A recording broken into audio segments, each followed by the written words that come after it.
Ça tombe de partout. Rien n'est gagné, chaque point est important. Un tournant vraiment dans ce match.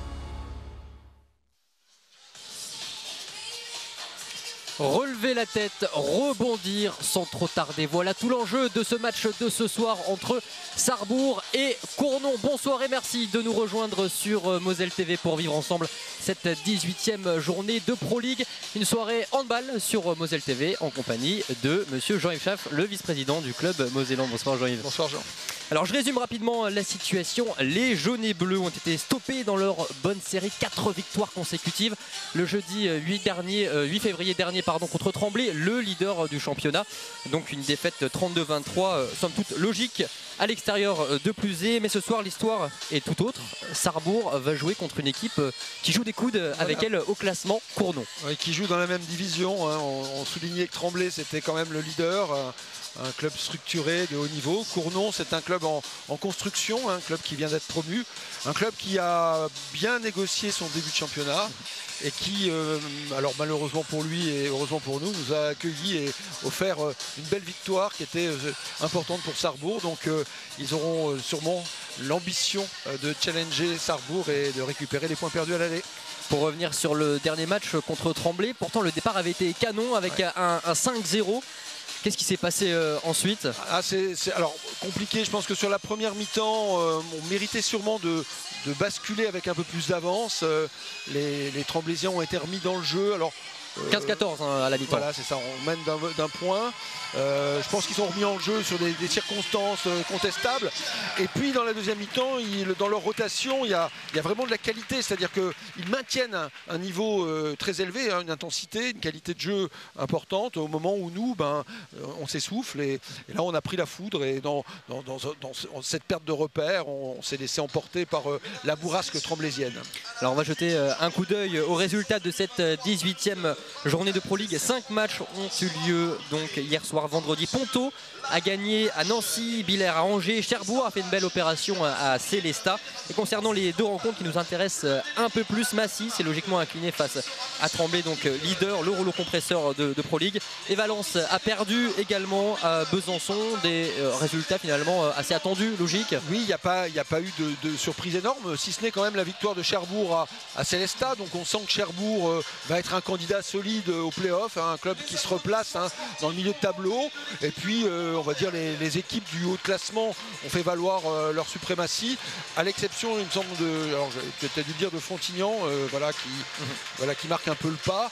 Mais on va dire la logique est respectée et on va dire les résultats nous arrangent dès lors qu'on gagnerait ce soir. Et au classement, qu'est-ce que ça donne? On va voir tout ça, bien évidemment. Il est dominé, donc je vous le disais, par Tremblay, Ponto et Célestat. À la 10e place, on retrouve Cournon avec 12 points et donc pas loin derrière Sarrebourg avec le même nombre de points. Angers et Caen ferment la marche. Alors quand on regarde, Jean-Yves, ce classement, on a donc 4 équipes sur la même ligne finalement, voire 6 avec derrière, juste devant Besançon et juste derrière Angers. Il y a une belle opération à faire pour Sarrebourg ce soir en cas de victoire. Il y a une belle opération, alors d'autant qu'on peut rajouter que Massy logiquement doit perdre des points au motif d'une sanction qui lui a été notifiée par la commission de gestion de la Ligue. Donc voilà, Sarrebourg en cas de victoire peut se raccrocher au top 8, être dans le sillage de Nancy, équipe que nous recevrons. Donc il y a des choses à faire.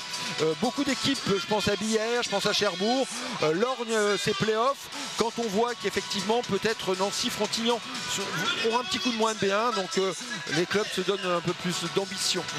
Alors Cournon que Sarrebourg a battu, tu l'as dit il n'y a pas si longtemps, c'était le 20 décembre dernier, victoire 34-31.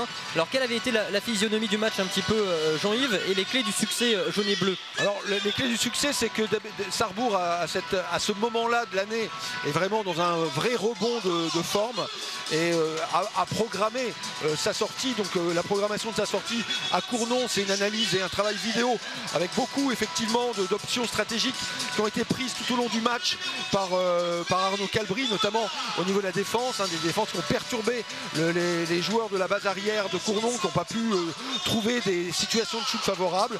Ça a été une belle maîtrise du ballon, c'est-à-dire beaucoup moins de pertes de balles, et dans le jeu de transition, Sarrebourg qui a été efficace. Ça a été aussi peut-être la sortie prématurée de Robin Dourte, l'ancien parisien, l'ancien évrien, un joueur bien connu en Moselle, et la sortie de Robin, c'est aussi une rotation forte dont le club de Cournon a dû se priver. Bon voilà, il y a certainement d'autres raisons, mais je crois qu'il y a eu un excellent match de Sarrebourg face à une équipe de Cournon qui a peut-être manqué de sérénité, de confiance ce soir-là. Alors la dynamique est en plus largement positive, hein, malgré le revers à Tremblay il y a quelques jours. On peut revenir brièvement sur le calendrier de Sarrebourg, un mois de décembre prolifique avec 3 victoires contre Angers, Frontignan, Cournon. Puis après la trêve début février contre Caen, Sarrebourg a pris les points là où il fallait, et c'était le plus important finalement. Oui, et puis alors au moment opportun, c'est-à-dire qu'il fallait plus attendre, hein, on était en dette de points, en déficit de points. On avait établi lors d'une réunion dans le courant du mois de novembre des options et une demande aussi de la part des dirigeants à l'équipe de réagir. Elle a réagi, elle a pris plus que les points que nous nous étions fixés pour objectif, et elle retrouve, j'ai envie de dire, dans ce ventre mou du classement, à la fois sa place et des opportunités dont on parlait précédemment. Alors un peu plus de 10 matchs de la fin maintenant de la saison. Sarrebourg rentre dans la dernière ligne droite, même si elle est encore très longue, avec Frontignan qui arrive et Istres pour les 2 prochains rendez-vous. Des matchs qui s'annoncent quand même compliqués pour les Sarrebourgeois. Oui, alors d'une part parce que le déplacement de Frontignan a toujours été mal négocié jusqu'alors. Et ils ont une revanche à prendre. Et ils luttent avec d'autres équipes pour une place en play-off. Ça sera difficile dans une salle qui est une salle très chaude, à l'instar d'ailleurs à l'image de celle que nous offrons à Coubertin. Donc là il y a match à voir, et on regardera dans une semaine ce qu'il en ressortira. Et Istres, pour le coup, on est face à la deuxième équipe la plus équipée, la plus armée, et avec l'arrivée d'un gardien bien connu. Vincent Gérard, donc le Mosellan évidemment. On peut regarder la dynamique de Cournon aussi sur les 5 derniers matchs. On compte 3 défaites pour 2 victoires. 2 victoires contre la même équipe d'ailleurs, Massy. Le dernier match s'est soldé par une défaite 30-26 face à Cherbourg. Alors c'est un club qui découvre la Pro League et qui s'en sort plutôt bien malgré une entame de championnat difficile. Oui, enfin j'ai envie de dire, elle est à saluer, hein, parce que quand on est promu, on vous promet, hein, on a connu cette situation il y a très peu de temps, hein, on vous promet une relégation rapide. Cournon démontre qu'ils ont su construire un projet, bâtir une équipe, hein, pour affronter cette division qu'ils découvrerait. Ouais, une dizaine d'arrivées, une dizaine de départs, voilà, il y a un gros changement. Gros changement, avec des joueurs expérimentés, on en reparlera avec Zachary Ndiaye, mais des joueurs qui connaissent le très haut niveau, des joueurs qui connaissent bien la Pro League. Donc d'évidence, un groupe qui a de l'expérience. Donc pour moi, je n'en ferai pas un favori à la relégation. C'est un club qui se maintiendra, et dans l'agglomération clermontoise, il y a de l'ambition sportive aussi, donc il y a un espace pour s'inscrire dans la durée, dans notre niveau de jeu. Bon, les nouvelles de la semaine, Jean-Yves, côté effectif de Sarrebourg, elles sont pas hyper bonnes, avec un petit bobo côté Clément Esparon. Qu'est-ce qui s'est passé exactement? Oui, effectivement, une blessure, on va dire somme toute classique à l'entraînement, hein, un appui qui se dérobe un peu, la cheville qui vrille, un petit arrachement, une petite indisponibilité qui vient pour Clément au plus mauvais moment, puisque Clément était très efficient, il a été très bon à Tremblay, très bon contre Caen, donc il fait une excellente début de seconde partie de saison, et il était une rotation forte au poste arrière gauche, donc il y aura de la stratégie à mettre en œuvre pour pallier à son absence. Pardon. Et vous le voyez, les joueurs qui se mettent en place. Le coup d'envoi de cette rencontre va bientôt être donné. Le 7 côté Sarrebourgeois, on le connaît déjà: Félix Verdel, Noah Bardou, Frédéric Beauregard, Jordan Niamjeu, l'indispensable Louis Despréaux, et à droite monsieur Samy Douché, le capitaine. Et Hugo Christ, le gardien, bien évidemment. Discret mais très efficace gardien, un des meilleurs de Pro League. Côté Cournonnais maintenant, nous avons bien sûr le géant, vous le voyez à l'écran, Robin Dourte. Nous avons numéro 13, Laurent Lagier-Pitre. Ouais. À gauche, numéro 96, Mathéo Antoine Alexis Peg. Le 23, un joueur à surveiller, Lucas Mussi. Et en bas de l'écran, alors on les voit pas très bien ici, nous avons Matteo Grosjean, donc à droite. Et le dernier joueur, c'est le numéro 14, M. Zachary Lemonnier. Oui, le choix effectivement de Marianne Koliev, c'est de faire jouer Matteo Grosjean, l'ancien ailier de Valence, passé par Vénissieux sur la base arrière, c'est-à-dire un joueur qui a beaucoup d'appui, hein, c'est un joueur de petite dimension en taille, mais très rapide, très adroit. C'est une option très déstabilisante pour la défense, notamment quand on a Noah Bardou et un peu plus d'1m96 face à soi. Et tu disais à juste titre qu'il nous faudra surveiller Lucas Mussi, un Lucas qui, après Cherbourg, donc poursuit sa carrière en Pro League. Il avait signé à Strasbourg avant la relégation, la liquidation du club, et retrouvé une seconde chance à Vernon, à Cournon, pardon. Et justement, le premier but de cette rencontre vient de Lucas Mussi, 1-0 dans ce match très important pour les deux équipes ce soir. Et la réponse immédiatement de l'homme fort, Louis Despréaux. Et Ivan Vekic, l'ancien portier de Bordeaux, vice-champion du monde U19 avec la Croatie qui est battue. Un joueur qui est très qualitatif dans les buts. Un partout.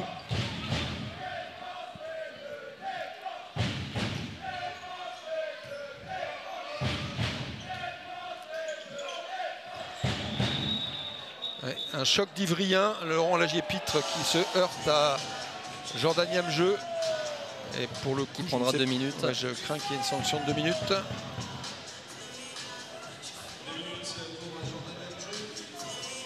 Et les pivots sarbourgeois qui auront fort à faire hein, avec les colosses en face. 2,07 m de Romain Dourte, 120 kg.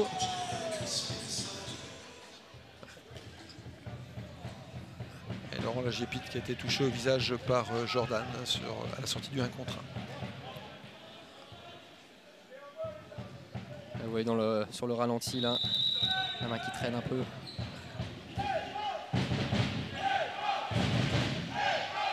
Et Sarbourgeois réduit à 6. Oh, la tentative de Kung Fu manquée. Ouais, je ne sais pas si c'est la passe de Peg qui était mal ajustée ou Matteo Grosjean qui était gêné à l'impulsion. Dans tous les cas, c'est bien tombé. C'était un geste un peu de volleyeur là, à la finition. C'est ça. Matteo Grosjean. Il a loupé son match. Allez, Sarrebourg qui peut prendre les devants dans cette 18e journée.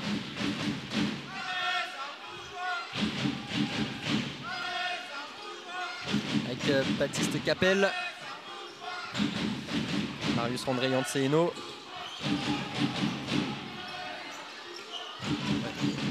Marius qui va peut-être obtenir un pénalty pour défense en zone de Laurent Lagier-Pitre qui recule sur le 1 contre 1 impactant. Et Zakaria Ndiaye qui dit à l'arbitre que sur la situation adverse c'était la même chose.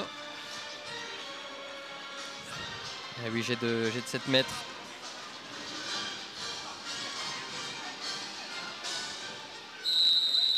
Allez Marius. Ouais, c'est dedans. Ouais, très beau travail, très belle feinte. Hein. Marius qui assoit quasiment Vekic sur sa feinte de bras, donc après c'est plus facile. Un peu plus en retrait, Marius Randré-Yanceno sur ce dernier match contre Tremblay. Seulement 2 buts marqués. Après, on rappellera que concernant Marius comme Frédéric Beauregard, c'était des joueurs qui revenaient de la CAN, hein, donc d'Égypte.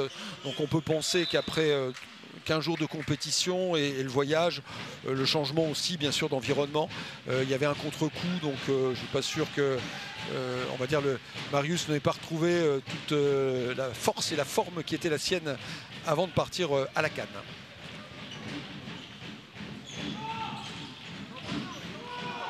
Et le voici avec Louis Despréaux, ouais. Impérial. Ouais, bel impact entre jambes. Voilà. Il a l'air si facile. Quand il prend un peu de vitesse et de hauteur, Louis Despréaux.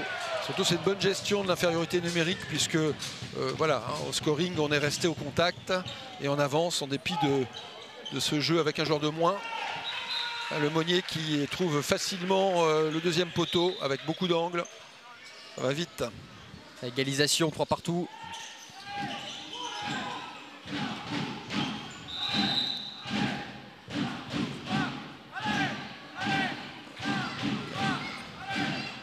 Baptiste Capel qui a supplé sur l'exclusion Jordan Niamjeu. Je pense que c'est aussi une volonté d'économiser un petit peu Jordan et d'éviter qu'il y ait trop de 2 minutes qui s'accumulent dans un temps de jeu trop court. Il n'y a que 4 minutes de jeu dans ce match pour le moment. Ah, bien joué Baptiste. Bien joué. Et il a le temps d'ajuster. Bon. Beau service de lui des Préaux qui part extérieur, qui libère l'espace pour son pivot. Voilà. Pour l'instant, dans ce début de match, les attaques parlent. Les défenses un peu moins. On voit que Matteo là, qui obtient un penalty. Ah, ça c'est peut-être un peu sévère, ouais, je sais pas. Mais dans tous les cas, on voit bien les appuis de Matteo Grosjean, hein, la vitesse à laquelle il s'est déplacé. Il a mis en difficulté tout le bloc défensif sarrebourgeois, s'est ouvert l'espace. Malheureusement, Frédéric Beauregard saute au-dessus de la zone pour récupérer Matteo au vol. Il est sanctionné de 2 minutes. Les 2 minutes m'ont semblé un peu sévères, le penalty la double incontestable. sanction. Ouais.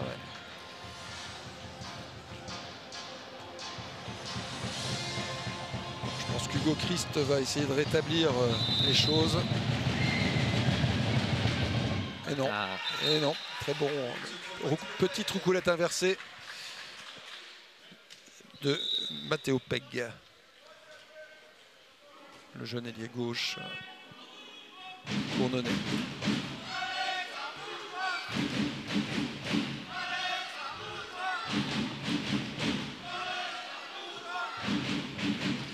Samy Douché, Marius Randré, Yanceno. Jordan Niamjeu qui est de retour sur le terrain. Noah Bardou qui tente effectivement l'externe, mais ça se referme. Voilà. Et on joue effectivement. Félix Zerdel est revenu. Samy. Voilà. Donc là, effectivement, il y a une volonté de Pegg de réduire l'angle. Percussion de Samy Douché sur petit angle, maladroit, je pense, le joueur auvergnat, parce qu'il n'y avait pas trop d'espace pour Samy. Et le deuxième penalty pour Marius Randré Yanceno.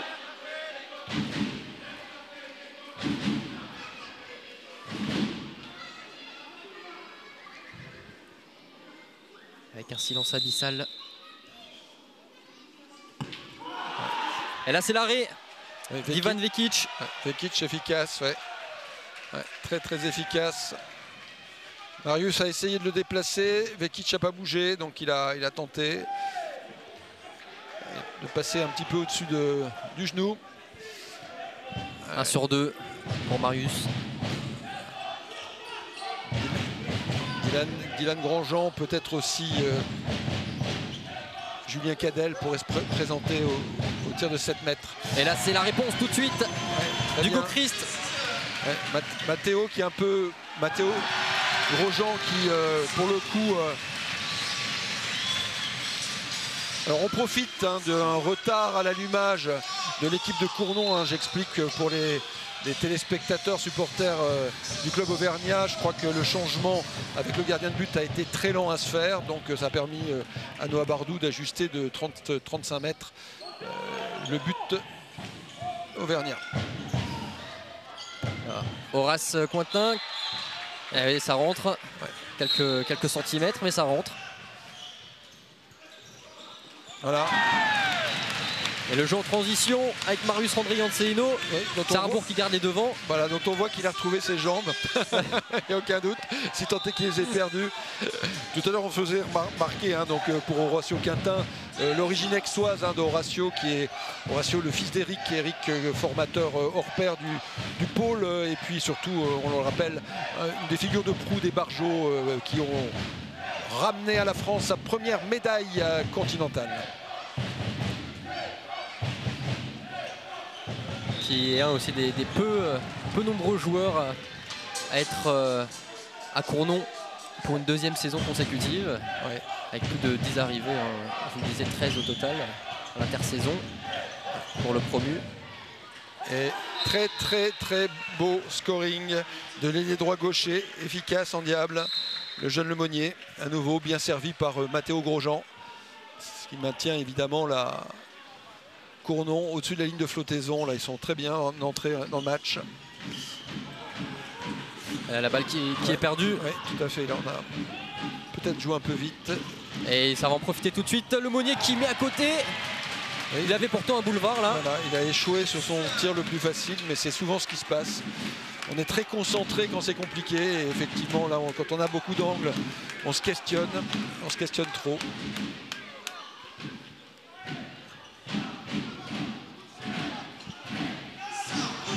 Les 8 minutes de jeu déjà. Voilà, un beau décalage dans ce match. Verdel, bravo. Entre les jambes, Ivan Vekic. Très beau décalage initié par déjà la très bonne fixation de Marius. Noah qui lui-même accélère la passe au poignet. Et Félix sur un peu d'angle qui trouve un entrejambe de Vekic. C'est important de garder les rênes dans ce match. Maîtriser le rythme. Bien défendu, monsieur, bien défendu. Et la balle sera pour Sarrebourg. Ouais, alors, oui, je suis comme les Cournonnais, pas convaincu que nous méritions de la conserver, mais enfin, on est plutôt content. Ouais, là, c'est bien joué. Voilà. Avec en pivot Jordan Yamjeu. Jordan qui est efficace en diable aussi. Très belle saison de Jordan Yamjeu et très belle reprise après le temps de préparation physique du mois de janvier.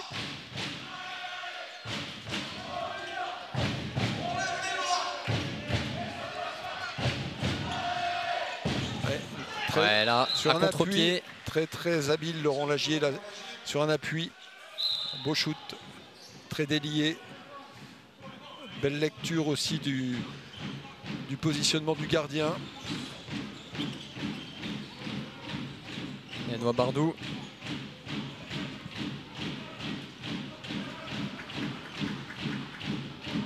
Alors que donc dans la tribune des joueurs, on salue bien sûr les blessés. Quentin Pugliese, je pense à Clément Esparon.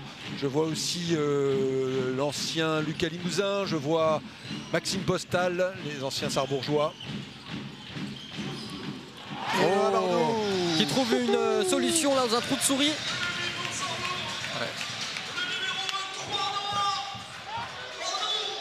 Noah qui est très bon, très bien dans ce match, qui reste très concentré,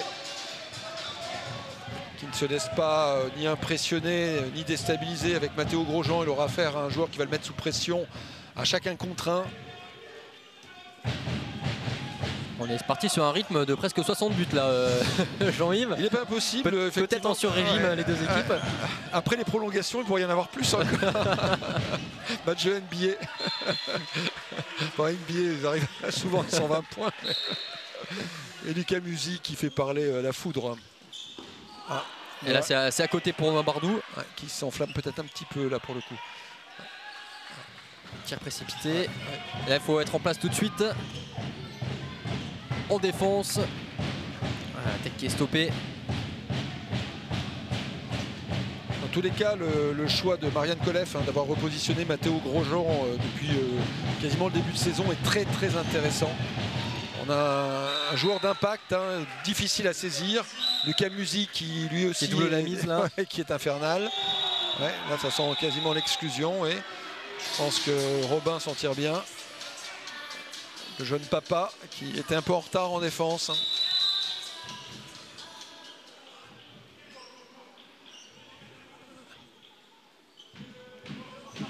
Robin Dourte dont on soulignait donc les origines, les accroches lorraines, puisqu'il est passé par Villerue avant de jouer à Metz Handball et de partir au centre de formation du PSG. Voilà. Et à Ivry aussi un passage.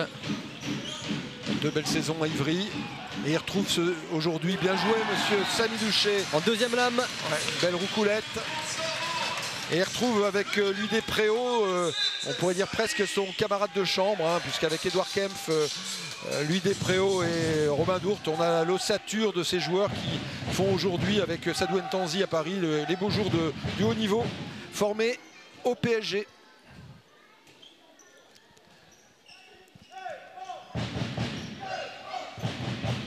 Et Lucas Musi avec Matteo Grosjean. Bien joué. Et là le bel arrêt Hugo Christ.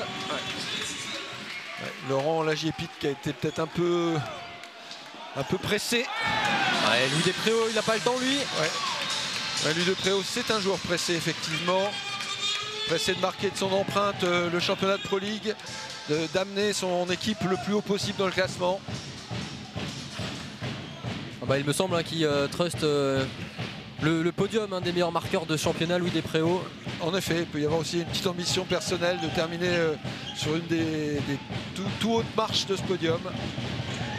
Et Mathéo Grosjean qui est infernal et qui va obtenir Fred Beauregard, deuxième exclusion. Très difficile à contenir avec sa vitesse, son jeu d'appui.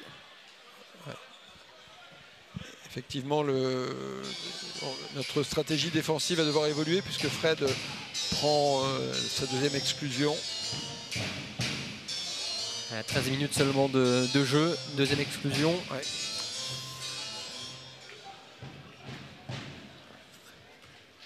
Et on voit d'ailleurs que Arnaud Calbry est en pleine réflexion. Puisque l'absence aussi de Clément Esparon, c'est une belle rotation défensive en moins. Donc là, il va falloir qu'on repositionne des joueurs. Dylan Grandjean peut défendre aussi en 3. Laurent Lagier-Pitre face à Hugo Christ. Il s'est fait manger. Là, je le sens dans un bon soir, là, Hugo Christ. Moi, j'ai même l'impression depuis le début de saison qu'Hugo Christ est dans une bonne saison. Mais s'il est dans un très bon soir, au milieu d'une bonne saison, c'est bien, ça sera très bien. On aura besoin d'un très haut niveau de performance. Alors son plus grand nombre d'arrêts en un match, il a atteint le score de 16 arrêts, 2 fois il me semble, contre Cournon à l'aller déjà, et contre Nancy si ma mémoire est bonne. C'est sûrement possible. Tu as plus de connaissance de la statistique que moi. Voilà. Je pense qu'effectivement, on récupère un 9 mètres à bon compte. On revoit le magnifique arrêt d'Hugo, qui est une vraie lecture, très belle lecture du shoot. C'est sûr, c'est pas un coup de chance là. Non. Après, on sait que le travail de vidéo que font les gardiens. Donc, est-ce que là, on est sur un tir préférentiel de Laurent?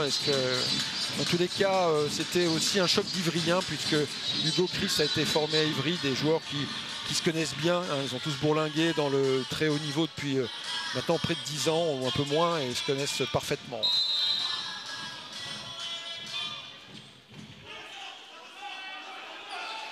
Et Grandjean Dylan qui est rentré, joueur emblématique de Sarrebourg. Oula, c'est compliqué. Oh, ça finit dedans. J'y croyais absolument magnifique. Pas. J'y croyais absolument pas. Avec Julien Cadel à la finition. Et Mathéo Grosjean. Disons que Mathéo Grosjean, on aimerait qu'à un moment donné la pile, vous voyez, ce vide qui est un moment creux, mais j'ai le sentiment que c'est impossible. Il est infernal depuis le début de cette rencontre.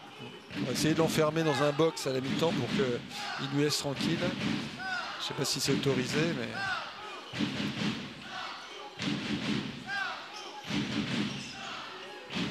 Effectivement, Julien Cadel qui signe de la meilleure des façons son entrée sur l'aile droite. En rotation de... Là, il s'est fait bien remarquer.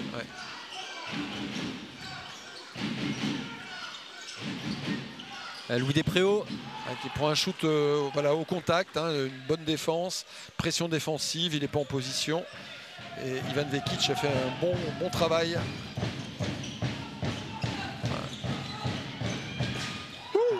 Là, voilà. Laurent Lagier-Pitre avec une passe de Mathéo Grandjean. Avec l'aide de la barre. Voilà, qui se fait respecter, un petit geste pour dire je suis revenu, j'ai loupé un penalty, mais je ne vais pas en louper 2 de suite. Écoute, c'est ce qu'on te souhaite, pas forcément à Sarrebourg, mais à toi. Et Cournon qui reste au contact, 12-11. On a dépassé la moitié de cette première mi-temps. En tous les cas de mi-temps, une première partie de mi-temps où les joueurs se rendent coup pour coup, ça joue vite, ça joue plutôt juste, c'est plutôt plaisant. Malgré là le deuxième échec consécutif de Louis Despréaux. Et une très belle roucoulette de Robin Dourte, bien servi sur une longue passe par Lucas Musi. Nori Benalima, l'ancien chambérien, passé par Toulouse et Nancy, qui prend l'arrière gauche en rotation de Laurent Lagépitre. Et toujours la charnière centrale entre Zakaria Ndiaye et Robin Dourte. Il y a de la taille, il y a du poids. Il y a du poids. J'aimerais pas de pivot. Ah, c'est une raquette de basket là. Ouais, on joue, pour le coup on se précipite, on perd des ballons, ça fait 3 ballons de rang. Et à Cournon qui a la possibilité de passer devant. Et voilà, c'est chose faite. Avec Nori Benalima. Ouais, qui trouve un tir au poignet. Et le temps mort demandé bien évidemment par Arnaud Calbry pour remettre les choses dans l'ordre. Sarrebourg qui a fait la course devant pour le moment, mais qui sur les 2 dernières minutes voilà, a connu quelques imprécisions. Et qui désormais est derrière. Ouais, c'est un temps mort aussi physiologique, hein, parce qu'on le soulignait juste avant, beaucoup d'intensité, beaucoup de rythme, peu de temps mort. Les joueurs se rendent coup pour coup. Et les rotations ont été prises par Cournon, donc je pense que Cournon maintient bien le niveau d'intensité au bénéfice de ses joueurs frais. Et là, Sarrebourg, pour le coup, a besoin de retrouver de la fraîcheur. Et aussi un cadre, hein. On voit d'ailleurs que Arnaud est en train de redonner des consignes, je pense, défensives. Voilà. Il va falloir resserrer la vis. Il faut rester au contact.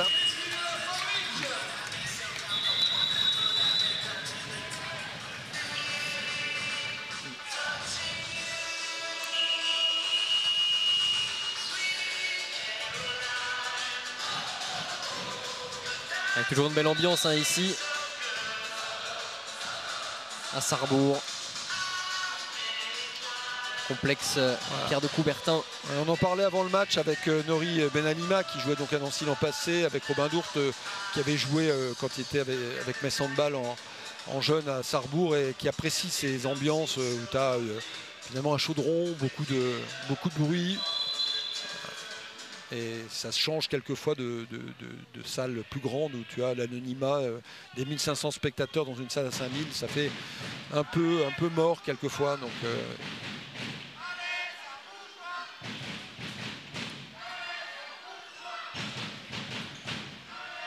Et les Sarrebourg qui est de nouveau à l'attaque. Avec Louis Despréaux, Marius Randrianceno.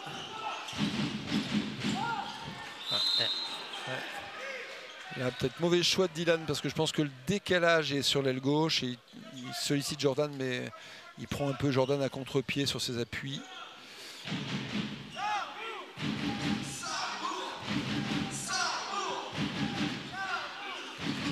Dylan Grandjean. On voit d'ailleurs que les Sarrebourgeois essaient de contourner un peu le bloc central hein, qui est dense. Ah là il y a une bonne défense. Ouais, mais il y a une prise à 2 mains. Alors oui, alors apparemment c'est Jordan Yamjeu qui avait accroché son défenseur. Enfin je pense qu'ils étaient accrochés l'un dans l'autre. Et donc c'est la sanction offensive ici qui est privilégiée par la paire arbitrale, Monsieur Lahache et Soubir. Et Lucas Musi qui provoque.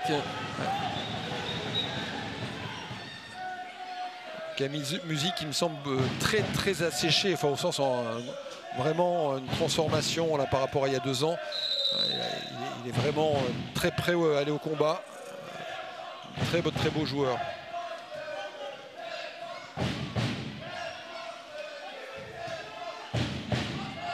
Si on laisse tirer Nori. Au-dessus. Et tant mieux pour Sarrebourg. Nori Benalima qui fait partie de la génération championne du monde. U19 il me semble. 98, 99, une grosse faute sur Louis Despréaux qui va être sanctionné, sanction différée. 2 minutes. Voilà, et c'est Zakaria Ndiaye qui est sanctionné. Le plus gros CV sur le parquet, le plus gros CV. Bon, on parlait bien sûr de l'arrivée de Vincent Gérard en Pro League, mais avant l'arrivée de Vincent Gérard, je pense que si on regarde le CV de Zakaria Ndiaye, champion de France 2 fois avec le PSG, vice-champion de France 4 fois avec Chambéry, vainqueur de la Coupe de France. Voilà, c'est Un joueur d'origine sénégalaise qui a marqué de son empreinte le championnat de France et dont on soulignait qu'il était de Forbach. Il est né à Forbach, effectivement. Un Mosellan. Voilà, un de plus. Un de plus. Sur le terrain. Nous sommes partout. Voilà. Et oui, 39 ans. Qui a vécu donc à Bérennes-les-Forbach, il me disait, 7 ans. 7 ans, donc quand il était petit. On n'a pas posé la question de savoir s'il avait commencé ou à Bérennes ou à Forbach le handball, mais dans tous les cas, voilà, il finit aujourd'hui à près de 40 ans, il poursuit à près de 40 ans une belle carrière, entamée au centre de formation et à Chambéry. Très bonne défense de Baptiste Capel sur Matteo Grosjean. Si on arrive à réduire l'efficacité de Matteo, on ne sera pas loin de la vérité.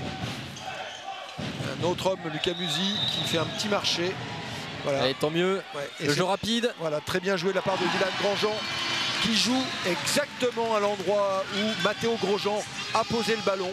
Et je trouve que c'est intéressant l'évolution de la règle. Hein.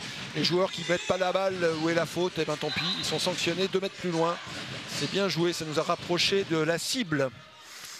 Et de l'égalisation, 13 partout.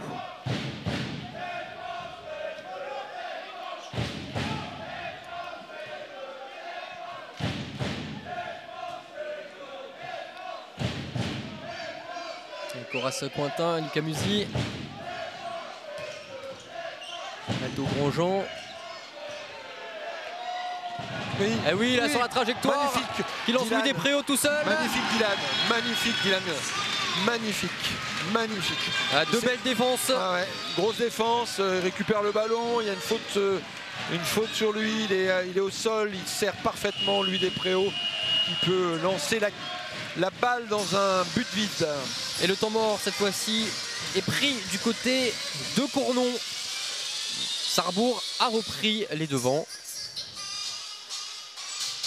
Et retour de la squad de la fabrique. Les vacances ne sont que dans une semaine pour notre zone, mais le chassé-croisé a déjà commencé ici au complexe Pierre de Coubertin. Ouais. Ceci étant, on préfère être à Sarrebourg que sur la 7.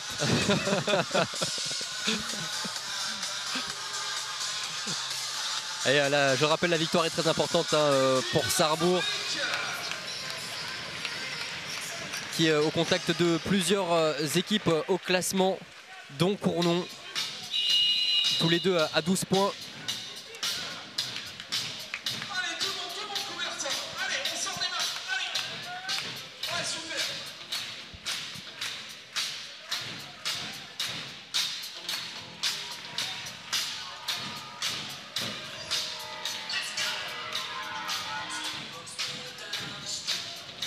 Allez, c'est reparti. Marianne Kolev qui a aussi identifié la petite baisse de régime d'intensité de son équipe, qui remet Laurent Lagier-Pitre, auteur d'un bon début de mi-temps au poste d'arrière.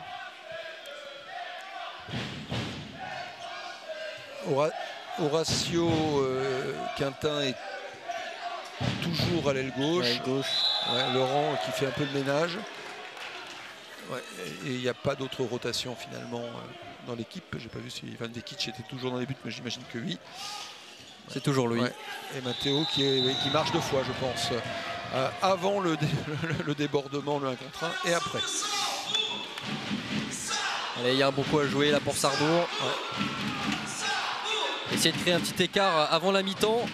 Ce serait l'idéal. Si la baisse d'intensité elle est aussi un peu physiologique, il y a peut-être un coup de pression à mettre sur le collectif de Cournon. Avoir un retour des vestiaires plus serein en seconde période aussi. Parce que des joueurs comme Lucas Musi par exemple ne sont pas encore sortis. Matteo Grosjean non plus. Robin Dour pratiquement pas. Ah, dommage, ouais. En sortie d'un contre 1, là, Noah avait trouvé de l'espace. Ah oui, ça va jouer en fin de rencontre. La forme physique. Ouais, et puis elle est défiée un peu Laurent Lagier qui est peut-être un petit peu raide ou droit sur ses appuis. Moins mobile. Ouais, peut-être. Mais là, toi, Ivan Vekic était sur la trajectoire, mais il y avait une faute au moment du tir. Et je crois que c'est Zakaria Ndiaye qui avait coupé la zone. On sent peut-être que le bloc défensif de Cournon commence un petit peu à être en retard.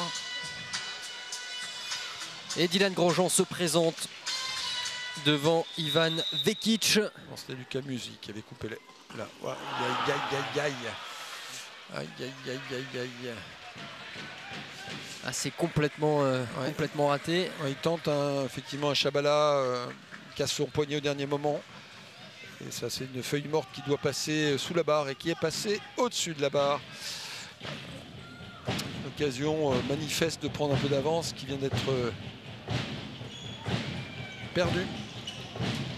Et on voit que balle perdue. je trouve que Matteo, il me semble que Matteo Grosjean commence effectivement à faire quelques erreurs. Ouais. Et puis là, nous aussi, tout le monde en fait aussi. Hein. Pour le coup, pas de faute, les garçons, pas de faute, pas de faute, pas de faute, non, pas de faute, non, voilà, c'est bien. C'est bien stoppé ça. C'est bien. C'est bien.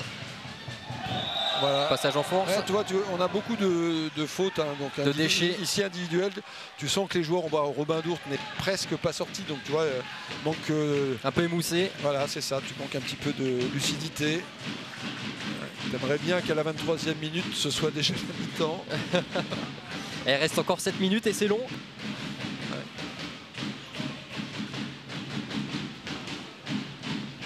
Et Marius Randrianceino qui est de retour. Poste de demi-centre. Marius, c'est sur cette première partie de saison le joueur, on va dire, dont nous sommes le plus dépendants. Hein. Je veux dire, c'est vraiment le meneur. Il s'est installé aussi un peu au bénéfice de l'absence de Dylan. Hein. Donc il a pris encore plus de dimension. On le savait capable de beaucoup de choses, mais là, il nous rend des services incroyables au scoring, à la passe. Et Laurent Lagier qui est déséquilibré à la sortie de son 1 contre 1 qui obtient un penalty somme toute assez logique. Donc on voit que les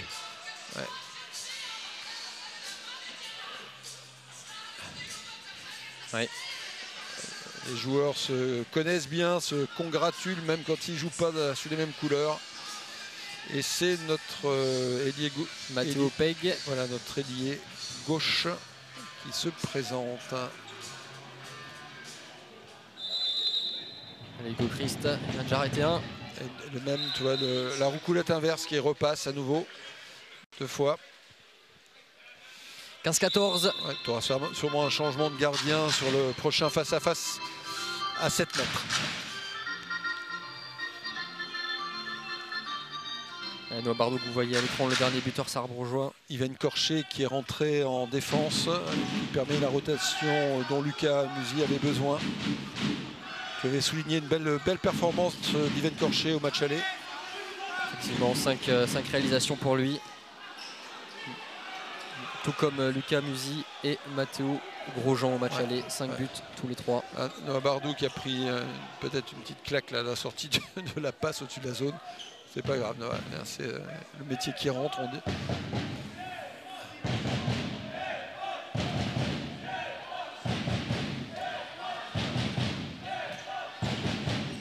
Matteo Grosjean.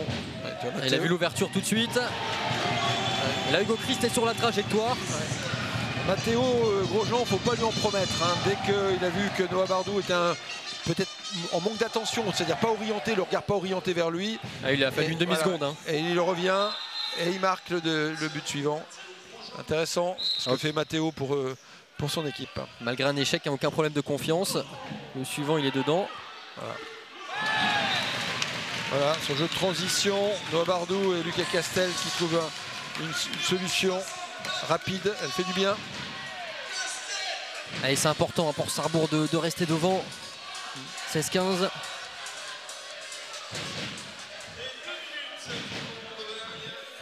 Et donc ce qu'on disait tout à l'heure au moment de la sortie de Fred Beauregard pour la deuxième fois 2 minutes, c'est que l'option c'est de faire jouer Dylan Grosjean aussi en numéro 3. Là c'est une position haute. Et non, là pour le coup Baptiste Capel qui supplée Jordani Amjeu.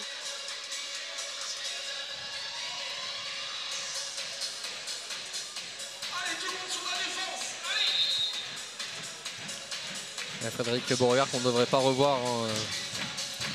Et dans le courant de la deuxième mi-temps, disons, en espérant que sa présence sur le terrain dure le plus longtemps possible pour les Sarrebourgeois, puisque à la 3e fois 2 minutes, ce sera une exclusion définitive. John Nkonda, l'ancien de Dunkerque, l'ancien de Cherbourg, qui vient de rentrer, formé d'ailleurs par Arnaud Calbry, qui vient de rentrer sur l'aile droite. Voilà, très bonne défense, le contre est présent. Faute sur Laurent Lagier-Pitre. Le Cabusi, qui cherche. Robin Dourte qui a presque perdu son maillot, mais il a réussi à attraper la balle, à trouver le filet et attraper la balle. Oh là, Robin on a tenté de passer devant Robin au moment de la passe de Lucas Musi, mais il a gardé sa position, il était solide. Et les Cournonnais qui recollent. Il avait un peu d'espace là, Noah Bardou, c'est bien joué. Très beau décalage. Et Julien Cadel, très propre dans ce duel face à Ivan Vekic. Une belle suspension, un bon temps d'extension, une première feinte. Il regarde, Ivan ne bouge pas, mais Ivan a laissé assez d'espace au premier poteau pour qu'un tir bien franc du poignet traverse. Il a pris tout son temps là pour ajuster le gardien.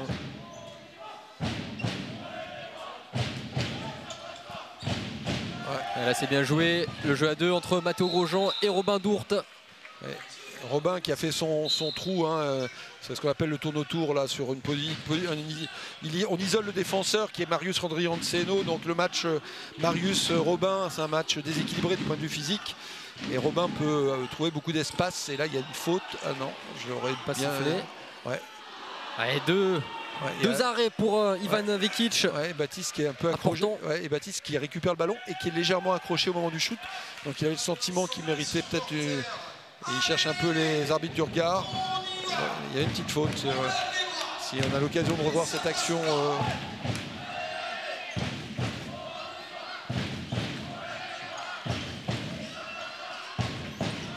Lucas Musi, Mathéo Grosjean. Marché, je pense, Laurent Lagier là sur ce tentative de décalage. Là on revoit l'action des Sarrebourgeois tout à l'heure. Dylan qui défend très, très solidement là sur Lucas.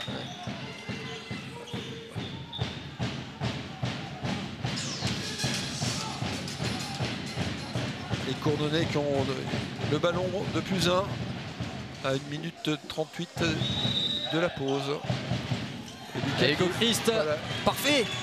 Hugo qui a très bien lu les intentions de Lucas Musi. Dylan Grandjean, ça joue rapidement avec Louis Despréaux. C'est juste, c'est bien Dylan, bien lui.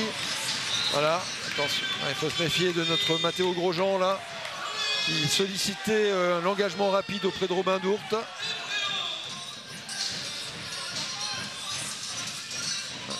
Un match qui tient toutes ses promesses, on avait dit que ce serait, avant la rencontre, très très difficile de jouer cette équipe de Cournon.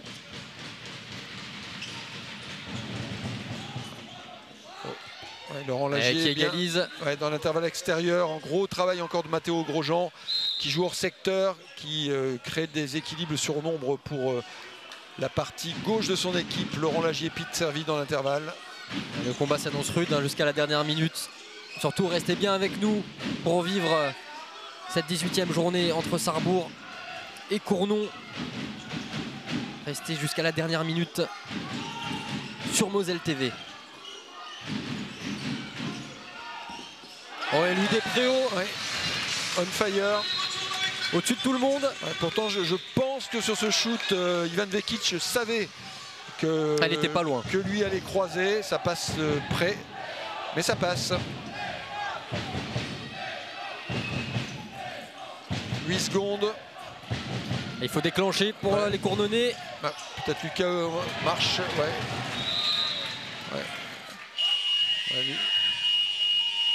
Donc Lucas Musi en déséquilibre avant, donc on aura probablement l'occasion d'un dernier shoot. Oui. Donc, effectivement, Robin il veut pas y aller. Il y a Laurent Lagier-Pitre à toi. Qui va s'en occuper. Il a un bon, il a un bon mur. Sarrebourgeois, jaune et bleu. Il a un bon poignet, Laurent Lagier-Pitre, et il va déguiser. Voilà. Allez, c'est terminé ici pour cette première mi-temps, pardon, 19-18 pour les Sarrebourgeois qui rentrent au vestiaire avec un petit but d'avance. C'est quand même peu confortable. Alors oui, ça n'est pas confortable, mais c'est moins inconfortable que l'inverse. Et puis on savait que la rencontre serait difficile. On a un rapport de force qui est très équilibré. Cournon est une équipe qui voyage plutôt bien, qui arrive complète. On l'a rappelé, nous on a une petite rotation qui nous était chère et importante, qui nous manque ce soir. On a manqué à un moment donné d'énergie. On a Fred Borgard exclu pour 2 fois. Donc voilà, c'est autant de choses qui pèsent dans notre balance et on a un but d'avance. Et ben, je préfère avoir un but d'avance. Et on va se retrouver dans quelques minutes. Le temps pour nous de souffler, boire un peu d'eau. En attendant, ne quittez surtout pas votre petit écran parce qu'on continue de parler handball. Le Dragon Mag accueillait ce vendredi Grégory Muller, directeur commercial de Metz Handball. On regarde un extrait. À tout de suite. Restez bien avec nous sur Moselle TV. Allez, on va passer.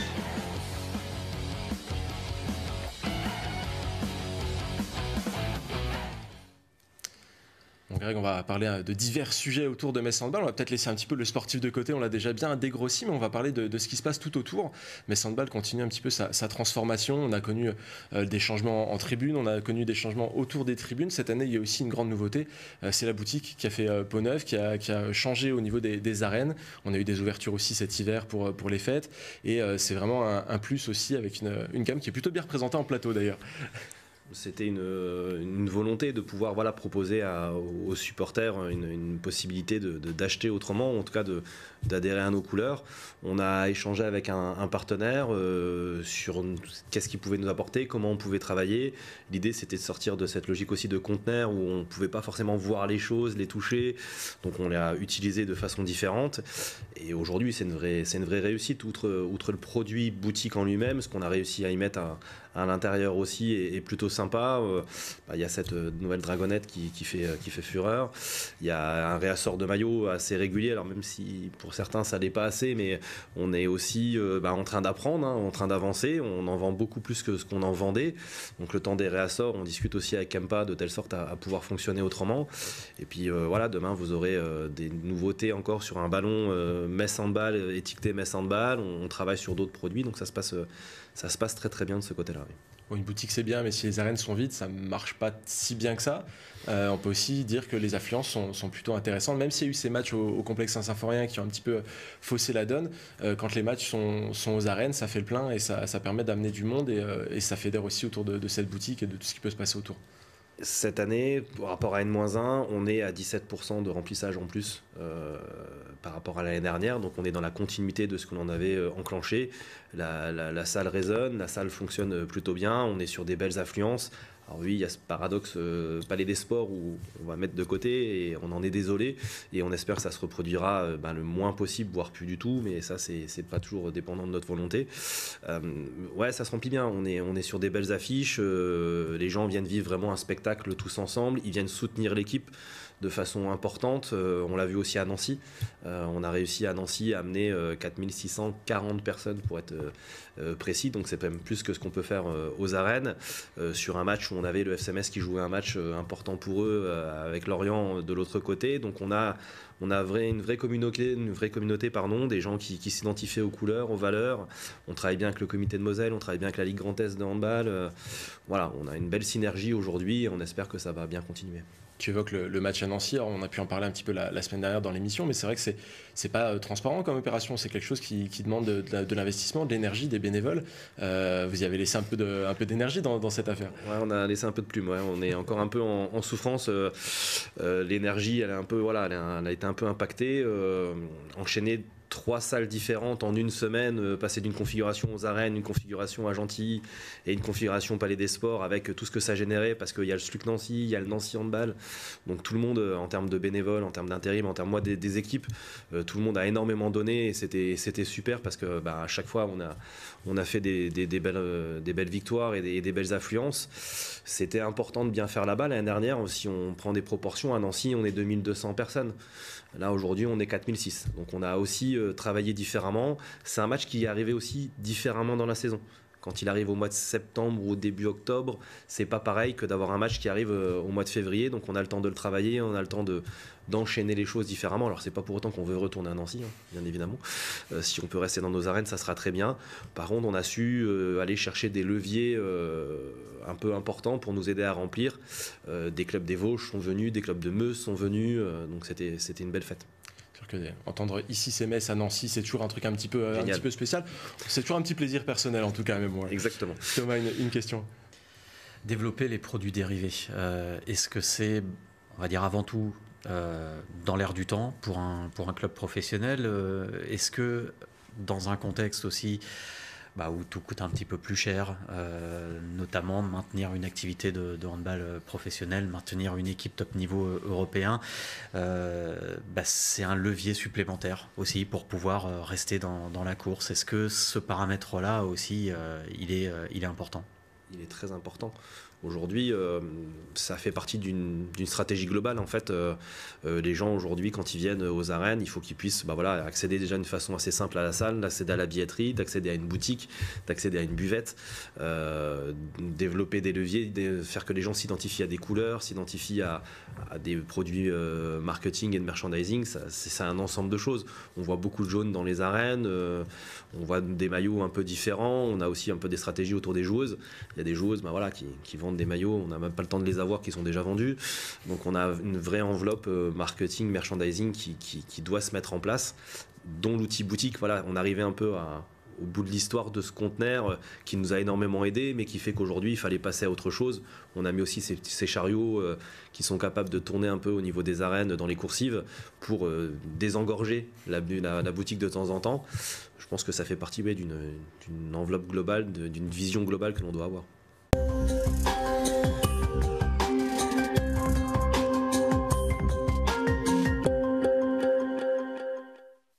Il y a des moments où on se sent vraiment tendu. Quand on doit changer de véhicule, par exemple. Parce que financer un nouveau véhicule, ça coûte cher. Mais rassurez-vous, CTLM a des solutions qui vont vous détendre. Mais alors totalement vous détendre. D'ailleurs, on se demande si c'est possible d'être plus détendu. Votre quotidien a de beaux jours devant lui. Avec CTLM, financez sereinement votre nouveau véhicule. Et grâce à son partenaire GetAround, profitez d'une prime de 200 € en le mettant en location. À découvrir sur CTLM.fr. Regarde, c'est bien là. Ok. Ouais. Nickel.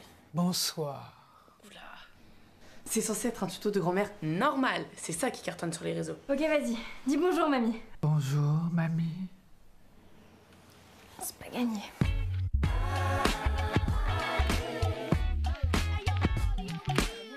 Les joueuses d'escrime entrent en piste. Petit check d'épée. Oh, elle a touché. Oui, Eric, c'est elle le chat maintenant. Sans aucun endroit où se percher, ça va être dur pour la souris. Mais peut-être que oui, Eric! Incroyable retournement de situation, c'est maintenant l'américaine qui est le chat. She is the cat! Dans le sport, il vaut mieux connaître les règles. Et pour les jeux d'argent, c'est pareil. Avoir plus de 18 ans, se fixer un budget, surveiller sa pratique. FDJ, partenaire officiel des Jeux de Paris 2024. Chaque jour, des femmes et des hommes se battent pour ouvrir les portes de la santé. Pourtant, il existe encore des inégalités dans l'accès aux soins. Le groupe mutualiste Vive agit à leur côté pour le droit à la santé. Groupe Vive, pour une santé accessible à tous. Comme Louise, chaque année en France, 2500 enfants sont diagnostiqués d'un cancer. Ensemble, gagnons ce combat. Faites un don sur imagineformargot.org. Et t'en as pris pour combien? Franchement, tu crois pas qu'on devrait essayer de faire un tout petit peu attention? Ok, j'ai rien dit. Si Lidl ne fait pas de concessions sur les prix, c'est pour que vous n'en fassiez pas non plus. Nous avons comparé encore une fois, aucun doute. Lidl est encore moins cher que Leclerc, Intermarché, U et Carrefour. Et en plus, nos prix sont les mêmes partout en France. Lidl, le vrai prix des bonnes choses. On peut appeler ça le bazar. Nous, on appelle ça la vie. Continuez à profiter de la vie. On sera toujours là pour ranger. Ikea.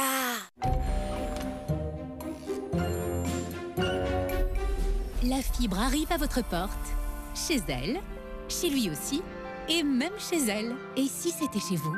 Rendez-vous sur lafibrenourelie.com pour connaître la liste des opérateurs présents sur votre territoire. N'attendez plus, souscrivez à une offre fibre.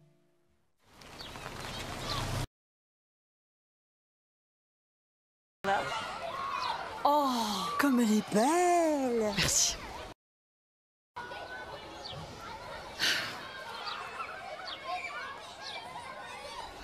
Le style est enfin accessible, mais n'en faites pas trop quand même. Citroën C3 Aircross est à partir de 139 € par mois, avec 4 ans de garantie et assistance offerte. Dentifrice Signal Nature Élément. Pour une bouche purifiée. Des dents plus blanches. Un nettoyage en profondeur et une haleine fraîche. Avec du zinc minéral antibactérien, parce que chaque sourire compte. Signal Nature Élément.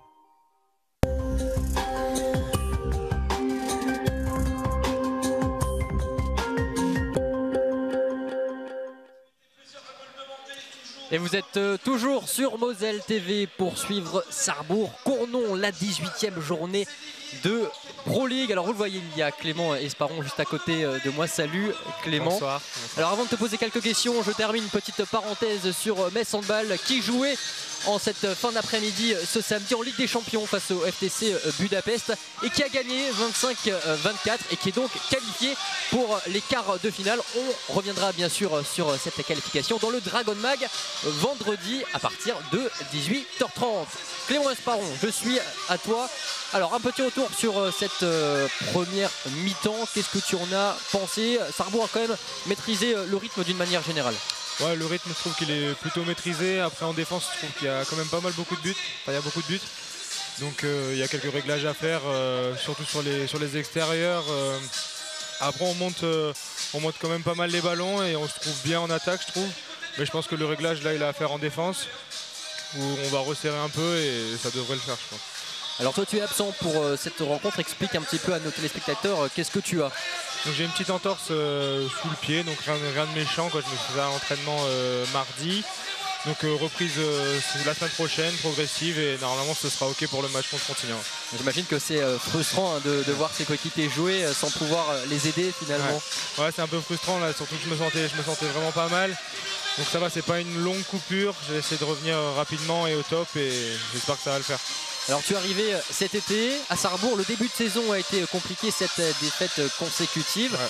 Comment toi tu as vécu d'une manière personnelle justement ce début de saison, toi qui viens tout juste d'arriver à Sarrebourg, dans une ville assez petite par rapport à Nîmes là où tu évoluais avant? Ouais, bah, c'est un nouveau cadre, c'est une nouvelle ville, donc il y a beaucoup d'adaptations et c'est sûr que les 7 défaites consécutives ça n'a pas aidé. Donc j'ai essayé de garder la tête haute et après on a réussi à se trouver un peu plus, se rattraper.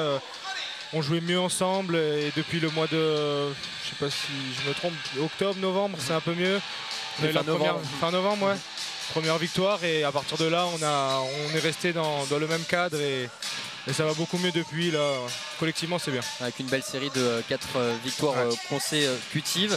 Comment toi tu juges ton apport à cette équipe de Sarrebourg? Tu as fait un très bon match il me semble contre Tremblay il y a quelques jours, le 8 février dernier. Bah moi c'est ma première saison en Pro League, donc je tâte un peu le terrain, j'essaye je sais pas comment dire, de m'adapter, c'est un nouveau challenge, donc j'essaye de faire mes performances au maximum, apporter le plus à l'équipe et donc voilà, c'est qu'une question d'adaptation et au fur et à mesure j'espère que ça va monter. Tu es encore un jeune joueur, 21 ans, tu as encore un an de contrat à Sarrebourg, tu seras ici l'année prochaine. Quelles sont tes ambitions un petit peu dans le coin de ta tête? Bon, moi c'est vraiment à très court terme, je suis plutôt match après match ou période, donc c'est être très très régulier avec de bonnes performances et on verra par la suite. Je pense que faire une très bonne saison, très bonne fin de saison déjà et une grosse saison l'année prochaine et ensuite on verra. Ouais, pour terminer en quelques secondes, comment tu vois cette deuxième mi-temps entre Sarrebourg et Cournon qui va débuter dans quelques secondes? Je pense que défensivement on va peut-être taper un peu plus. Ils vont peut-être, faut prendre moins de buts là parce qu'on en a pris vraiment pas mal. Donc je pense que Arnaud il a fait le bon discours à la mi-temps et si défensivement ça va très bien, je trouve qu'offensivement nous on se trouve bien et c'est pas mal, donc ça pourrait le faire. Ça va passer par la défense je pense. Merci beaucoup Clément et bon rétablissement. On te retrouve sur les parquets, sur le terrain contre Frontignan la semaine prochaine. Merci beaucoup Clément. Bonne soirée. Et Jean-Yves qui fait son retour à la place de Clément. Et cette deuxième mi-temps qui va débuter dans une poignée de secondes. 19-18, je rappelle le score à la pause. Sarrebourg qui est devant face à Cournon. Et Jean-Yves qui est de retour. Voilà. Et effectivement, retour des vestiaires, donc toujours beaucoup d'incertitudes. Hein. Tu as des équipes qui ne démarrent pas pied au plancher en revenant des vestiaires, donc espérons que ce ne soit pas le cas des Sarrebourgeois. Samy Douché qui reprend sa place à la droite, lui des Préaux, Marius Fandrianseno, Noah Bardou, Félix Verdel, Jordan Yamjeu, dans les buts Hugo Christ. Puis une équipe assez stable à Cournon, si ce n'est effectivement le maintien d'Yvan Corchet, donc en numéro 2 de défense sur l'UD Préaux, car on a senti que l'impact offensif de lui était déterminant sur le scoring sarrebourgeois. Donc on essaie de trouver une défense avec beaucoup de profondeur. Et ouais. Et là c'est bien anticipé par Mathéo Grosjean. La passe dans le dos et il va conclure. Oh, quel arrêt d'Hugo Christ! Alors celui-là, il l'a sorti de son chapeau. Alors qu'on avait eu beaucoup de mal à se défaire de la pression défensive exercée par les Cournonnais. Ah, ça donne le ton. Dès la première minute de cette deuxième mi-temps, cet arrêt. Hugo Christ bien dans son match. Allez, Noah Bardou qui provoque. Et obtient un penalty.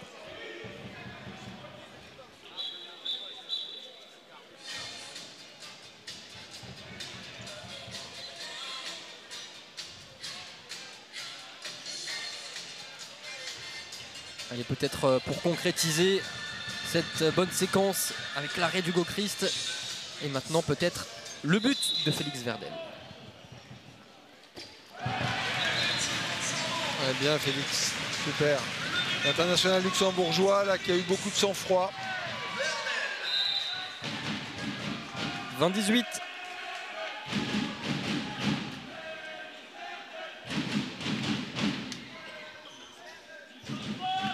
Alors que jamais a pris la place dans les buts de Cournon à la place d'Ivan Vekic, Guillaume Jamais qui est auteur d'un très très beau début de saison.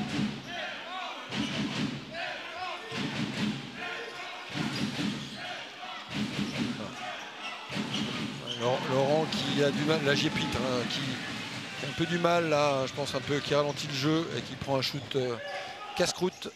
À l'arrêt qui finit sur la droite. Ouais, et là je pense que ça va payer cher. Alors c'est Robin qui prend. J'aurais pas fait un pari, dans le doute j'aurais sorti les deux joueurs, mais non, je plaisante. Mais c'est vrai que je pense que les deux font la même faute et bon, il y en a un des deux qui sort. Voilà, c'est le plus visible. Voilà, c'est le Moselland Service qui paye à Robin Dourte.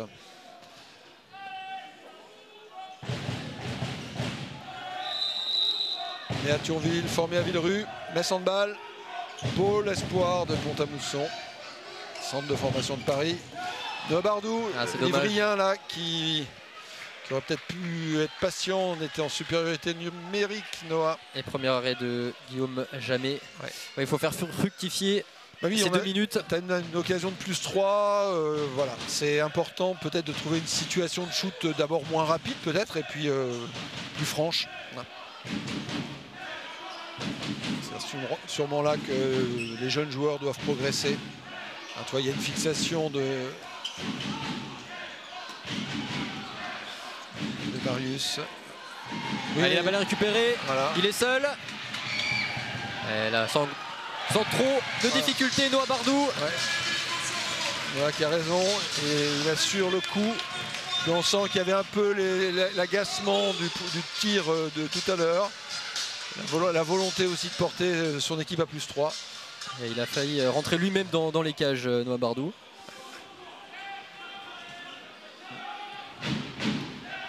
Et le plus gros écart de cette rencontre, désormais, effectivement plus 3, 21-18. Il est en faveur des Sarrebourgeois, des jaunes et bleus. C'est rassurant. Ouais. Théo Grosjean qui est toujours à la limite du marché sur le jeu hors secteur. Et là pareil. En fait Mathéo piétine, c'est assez symptomatique. Hein. Ouais, tentative dommage juste à côté. À la relance directe d'Hugo. Un beau retour de Jamais qui a certainement fait douter Hugo au moment de prendre le shoot. Je disais effectivement, Matteo a un petit piétinement et il est assez systématiquement marché. Donc là, il fait 2 marchés sur la même action.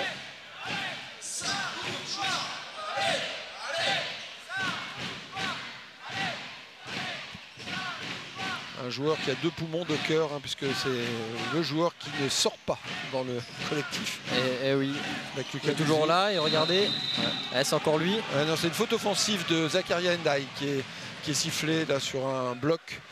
Alors évidemment, quand on voit les épaules de Zakaria, ses cuisses, ça déménage, ça a peut-être trop déménagé. Et l'équipe de Cournon qui est complète. Noah qui trouve un beau décalage au sortir du 1 contre 1, mais il a marché. Messieurs les arbitres ont parfaitement sifflé. Les Jordaniens de jeu. Avec le meneur de jeu, le demi-centre, Marius Andrianseno.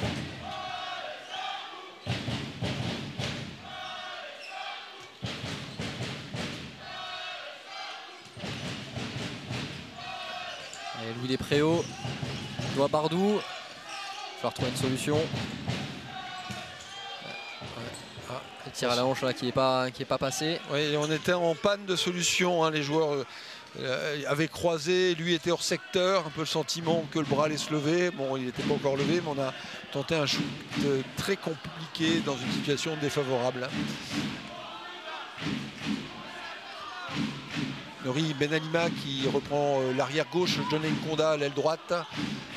Toujours Horace Quintin qui sort d'ailleurs joueur secteur. Il va repartir dans son aile rapidement. Camusi. Nori Benalima. Nori, il faut se méfier, hein. Nori, c'est le tireur longue distance. Je me rappelle d'un tir contre le PSG avec Toulouse. Et là, le lob manqué de John Nkonda. John qui n'est pas forcément le premier choix offensif de son coach. Un très beau shoot de Louis Despréaux, un peu trop croisé. Les deux équipes ont du mal à retrouver le cadre. Il y a moins d'efficacité qu'en première mi-temps pour le moment. Et Sarrebourg est toujours devant, a toujours +3. Ce qui serait important effectivement, c'est de pouvoir amplifier ce score et cet écart. Là on reste évidemment sous le coup d'un retour rapide des joueurs de Cournon-Auvergne. Attention, Jordan ne t'individualise pas, c'est bien défendu. Il oblige Lucas Musi à une course beaucoup plus longue. Là ça tire. Le tir de loin justement, il est contré. Et là c'est intéressant, peut-être le jeu de transition. Non, on fait le choix de temporiser.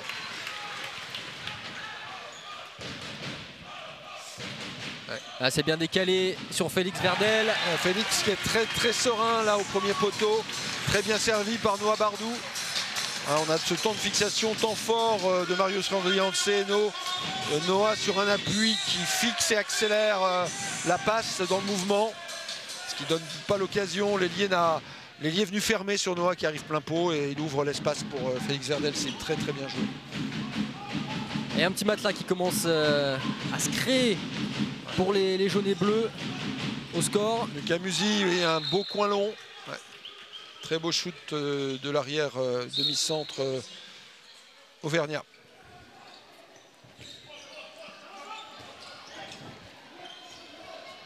Marius Andrianseno qui s'est créé l'espace tout seul. En seconde lame, Félix Verdel. C'était compliqué, on n'en voudra pas. Tout était compliqué, effectivement. Le débordement, le tir de Marius. Et Nori Benalima qui se montre. Nori arrive lancé, course de 15 mètres. Voilà, ça va vite. Puis c'est peut-être pas la peine de le rappeler, mais Nori Benalima, c'est un joueur qui a d'énormes qualités, d'énormes savoir-faire. Formé à Saint-Raphaël, monté à Chambéry. Chambéry qui signe un premier contrat à Toulouse. Qui se relance à Nancy, puis Cournon.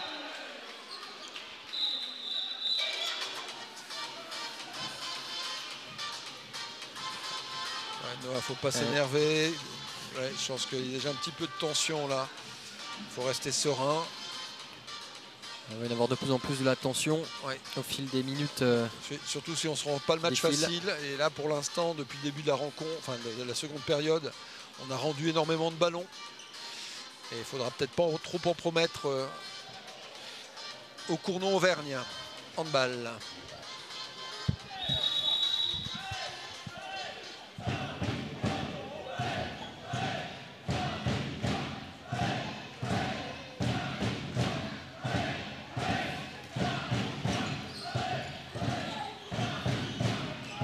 Là, il n'y a pas d'espace. Un peu à l'arrêt, là, le jeu sarrebourgeois. Il faut créer du mouvement. Ouais, mais on prend des chutes compliquées. C'est la deuxième fois qu'on se fait contrer. Et la belle feinte de Hugo Christ. Donc, pour les gens qui auraient été peut-être surpris, je ne sais pas si la caméra était avec nous, Hugo a campé un petit peu et discuté avec les supporters. Donc, on ne le voit plus dans le but. Et Nori pense que Sarrebourg joue sans gardien, donc il relance direct. Moi, il m'a surpris moi-même. J'avais pas compris. Ouais, il m'a feinté aussi. C'est une feinte qu'il réalise assez fréquemment. C'est un arrêt finalement somme toute facile.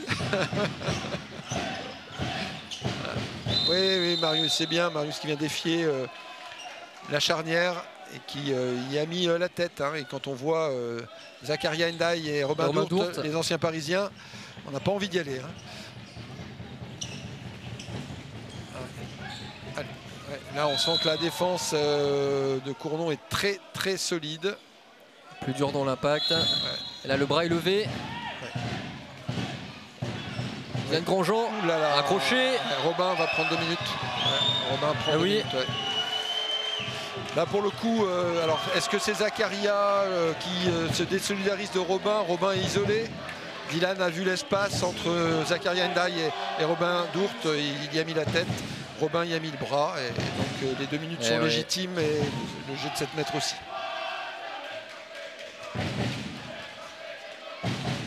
Et Marius Rondrian-Tseno face à Guillaume Jamais.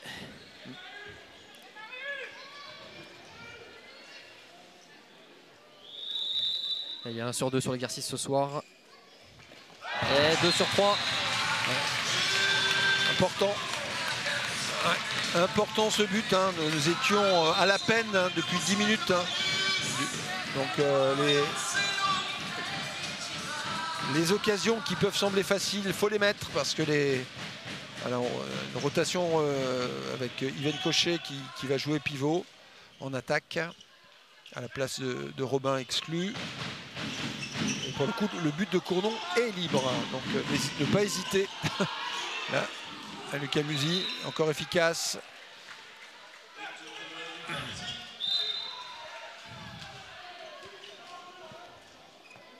Et Dylan Grandjean à gauche avec Marius Rondrian-Tseno. Elles ne sont pas compris. Non, les joueurs effectivement sont trop près. Marius veut jouer une situation à l'extérieur. Dylan revient en croisée et la passe termine dans les loges. Et l'occasion pour les Cournonnais de revenir à un petit but.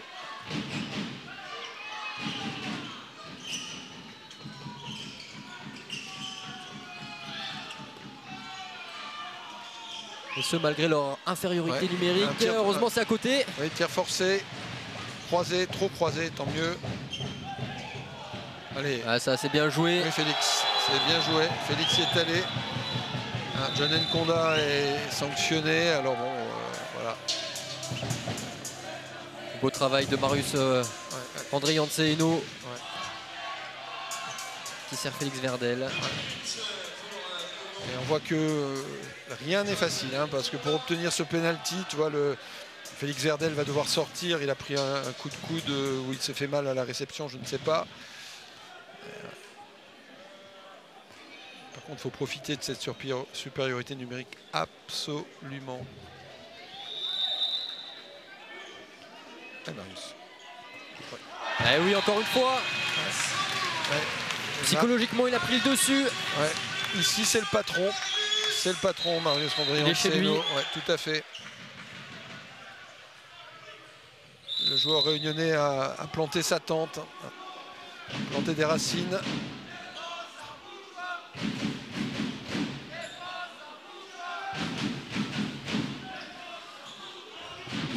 Le Monnier fait son entrée sur l'aile droite. Côté Cournon. Le Monnier est très efficace en début de première mi-temps. Voilà. On joue au travers. Là, pareil, Lucas Musi qui ne trouve pas la relation avec Matteo Grosjean. Ça nous arrange bien. Oui. La balle elle est sauvée. Ouais. Ouais, Samy. Par Samy Douché. Ouais, ben,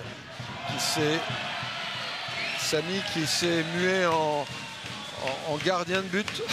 Il a fait un arrêt. Il a fait un plongeon. Ouais. Il y a un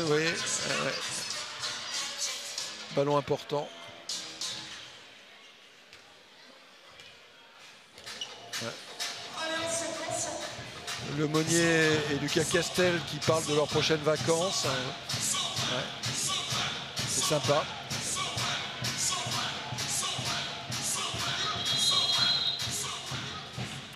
Dylan Grosjean.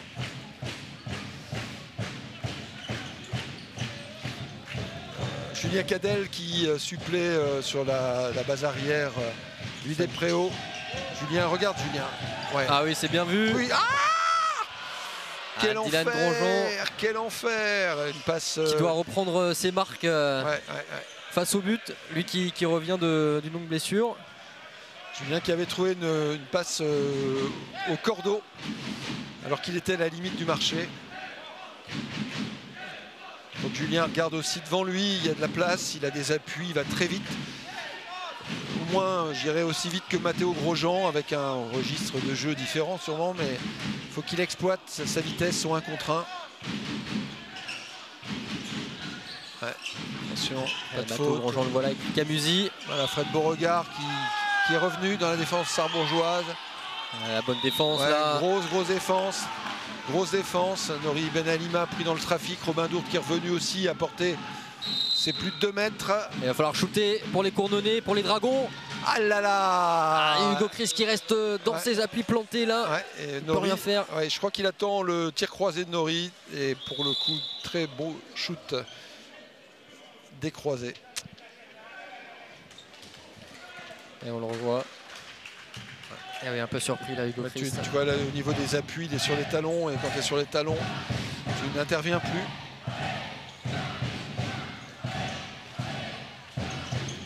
Et cette rencontre est toujours serrée. Elle a pas mal ajusté là pour Jordan Yamjeu. Tout à fait, ça va. Je crois qu'on sollicite Jordan trop vite. Yven Corché là qui a fini au sol. Qui avait Yven qui avait probablement sur son passage de bras trouvé l'appui de Marius. Donc il se demandait s'il n'y avait pas une faute volontaire. Et je me demande, enfin il n'y avait pas de faute volontaire évidemment, mais c'était limite.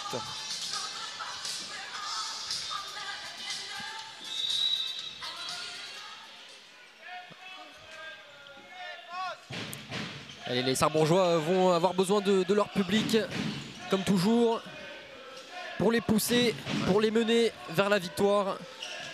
Il faudra mettre un peu de folie dans le jeu sarbourgeois parce que pour l'instant Cournon va vers le but et trouve des situations de shoot beaucoup plus franches. Donc on va dire le...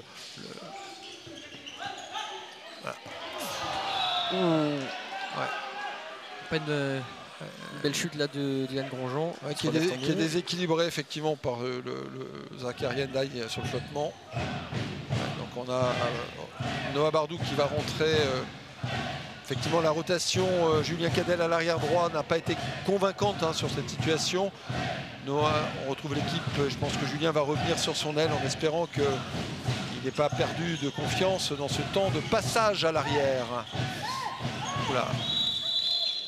Attention les garçons, Yven Cochet qui est averti, verbalement. Il ne faudrait pas qu'il soit en retard sur la prochaine défense. Et le bras élevé, Marius Randrianceino, Louis Despréaux, lui qui fait au-dessus. Lui qui force, qui est obligé de forcer un peu. Obligé de forcer. Et attention la vitesse de Matteo Grosjean en face, Yven Corché.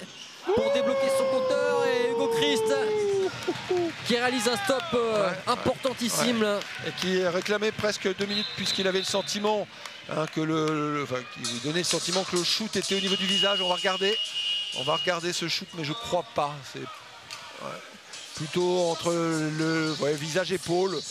C'est plutôt sur l'épaule avec un rebond au visage.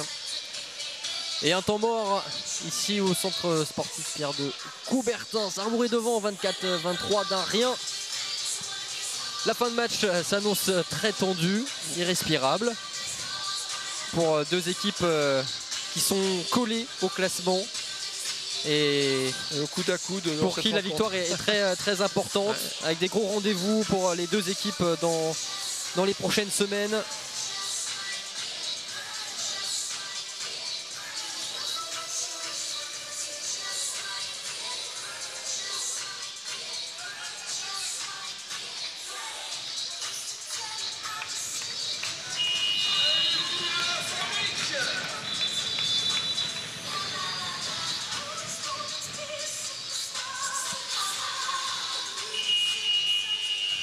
Et Sarrebourg va-t-il asseoir sa domination sur Cournon, déjà vainqueur au match aller là-bas en Auvergne? Rien n'est fait. Rien n'est fait. Alors ce qui m'inquiète objectivement, c'est qu'on n'a pas, alors en dépit là de la supériorité numérique, on n'a pas trouvé de situation très franche, très facilement. Donc Horacio d'ailleurs qui atteint rentre, donc tout le monde est de retour à Cournon. On a eu du mal à trouver des situations franches en deuxième mi-temps. J'ai l'impression qu'il y a un petit ascendant qui est pris par l'équipe de Cournon sur ce match et que ça ne se reflète pas encore au scoring. Donc il va falloir qu'on soit plus rigoureux, plus efficace et qu'on trouve des solutions face à cette défense dont on voit la densité ou l'intensité. Et ça ne sera pas le cas sur cette action malheureusement. Ouais. Et là, Lucas Music a failli servir Zakaria Ndiaye. Baptiste Capel qui arrête le ballon. C'est bien joué de la part de l'ancien Dunkerquois. Un beau gabarit aussi, Baptiste Capel. 98. Malgré tout, face à Robin Dourte, il manque encore quelques centimètres. Je crois que Robin c'est 2,7 m. 2,7 m, exactement. Et la belle interception. Il est passé. Et Marius Randriantino avec Louis Despréaux, il faut la mettre. Elle est importante. Elle est très très importante. Et effectivement la défense sarrebourgeoise a été solide et compacte. Baptiste passe devant le pivot, devant Robin pour récupérer le ballon. C'est important cette défense de Baptiste. Elle est déterminante.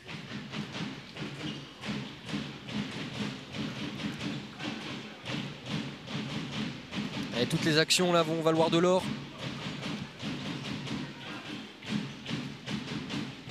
Avec seulement 2 buts d'écart, 25-23. Un peu plus de 10 minutes de jeu encore. Baptiste, aïe. Et là ça va être 2 minutes. Disons que je sais pas trop, est-ce qu'il accroche le bras? Enfin, dans tous les cas, il avait une défense très solide, très rugueuse. Et il avait dû accrocher le maillot du joueur, alors je ne sais pas si c'est Lucas Musi, mais enfin du joueur de Cournon. Et Sarrebourg qui va devoir gérer l'infériorité numérique.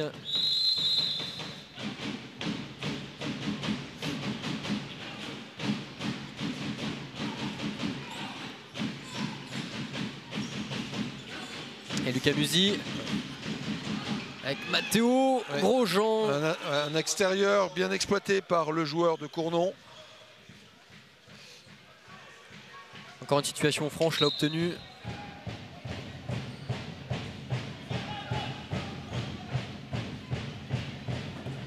On sent un peu la crispation aussi du côté des supporters là.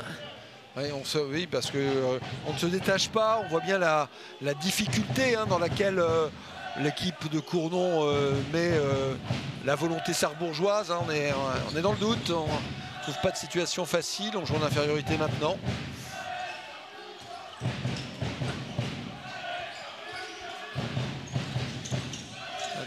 Noah Bardou. On joue au travers, c'est Noah qui va y aller. Noah qui cherche Marius, qui voit Marius et peut-être qui hésite à porter l'estocade. Je pense qu'il y a Zakaria Ndiaye qui a pris un coup. Un petit peu au visage. Ouais. En tous les cas, ce petit temps d'arrêt permet aussi au cardio de baisser. Félix Verdel qui n'est pas revenu suite à l'impact reçu sur le pénalty obtenu. Donc on voit que le match coûte cher. Et la balle est rendue au Cournonnais. Ils ont l'occasion de revenir à égalité. Ouais, et ils le font. Avec Nouri Benalima. Et voilà. Sarrebourg qui ne devrait plus tarder à récupérer son 7e joueur. C'est Julien Cadel là, qui est rentré, donc je pense que la rotation à droite vient d'être faite aussi. Et Sarrebourg qui comptait 4 buts d'avance il y a quelques minutes. Et il faut tout refaire. Ouais, en effet. Voilà. Un gros service et un gros but de Jordan Yamjeu. Belle fixation, Chab au-dessus de la tête du pauvre Jamais. Jordan Yamjeu qu'on a peu trouvé finalement lors de cette rencontre par rapport à d'habitude. Ouais, mais quand tu vois effectivement les tours de défense de Cournon, tu comprends mieux pourquoi. Il n'y a pas beaucoup d'espace dans cette défense. Quand tu as Zakaria Ndiaye, Nouri Benalima, Robin Dourte, tu cherches les centimètres carrés disponibles. Et tu as remarqué que Mathéo Grandjean ne défend pas. Oui. Moi, je ne comprends pas de risque. Kamusi va être en situation. Ouais, voilà, là. Ah, une bonne balle là. Ouais, Nouri qui force sa passe, ça nous arrange bien.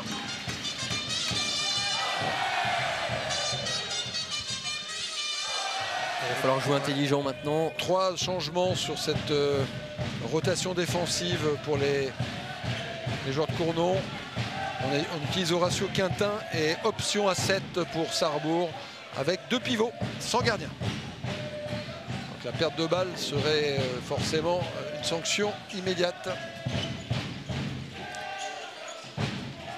Voilà, le bras est levé. Et ouais, il s'en sort pas là. Lucas Castel, c'est compliqué. Dans un angle très fermé. Ouais. C'est vrai que quand tu joues à 7 contre 6, c'est pas forcément les situations là que tu cherches. Donc on peut pas dire qu'on a exploité pleinement notre surnombre, notre supériorité numérique. En fait, on cherche des petits espaces, on cherche à ouvrir ces petits espaces pour les pivots. Et puis éventuellement à profiter pour terminer à 6 mètres sur des 1 contre 1. Mais... Lucas Musi. Oula, je pense qu'il y a limite de passage en force. Et là l'arrêt face à Horacio Quintin. Il y avait effectivement une sortie de balle à la ligne du passage en force. Je pense aussi à Marius Rodriguez-Anceno qui ferme un peu sur Horacio. Horacio n'est pas sur le bon appui. Il n'a pas pu prendre l'envol qu'il souhaitait.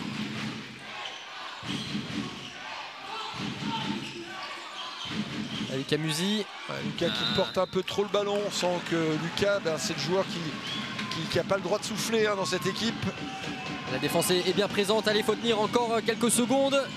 Et Grosjean. Eh oui, malheureusement. Penalty sur la défense en zone de Lucas Castel. On va avoir une rotation là au niveau des buts. Alors Jérémy Nomet-Tisseur ou Quentin Hulot, le coach a le choix. C'est pas qui dans la hiérarchie aujourd'hui. C'est Jérémy apparemment. Le gardien du centre de formation. Allez, pourquoi pas. Formé au pôle anti-Guyane. Joueur guadeloupéen. Allez, éteindre le feu du dragon. Voilà, 17 arrêts contre Strasbourg il y a 15 jours. Aïe, aïe, aïe. Notre 3e roucoulette inversée sur la droite du gardien. Chizipeg se représente pour une quatrième tentative. Je campe. je m'assois au poteau. Et l'égalisation de Cournon, 26 partout. Et le terme de cette rencontre se rapproche. L'issue est indécise. Ouais, dans le money time. Voilà. Et là, Et Julien Guillaume Cadel, Jamet. un tir important, un arrêt important pour Cournon. Alors qu'on avait une belle situation de duel là pour l'ailier droit sarrebourgeois, l'international belge. Mis dans sa poche ici par Guillaume Jamet. L'équipe à égalité.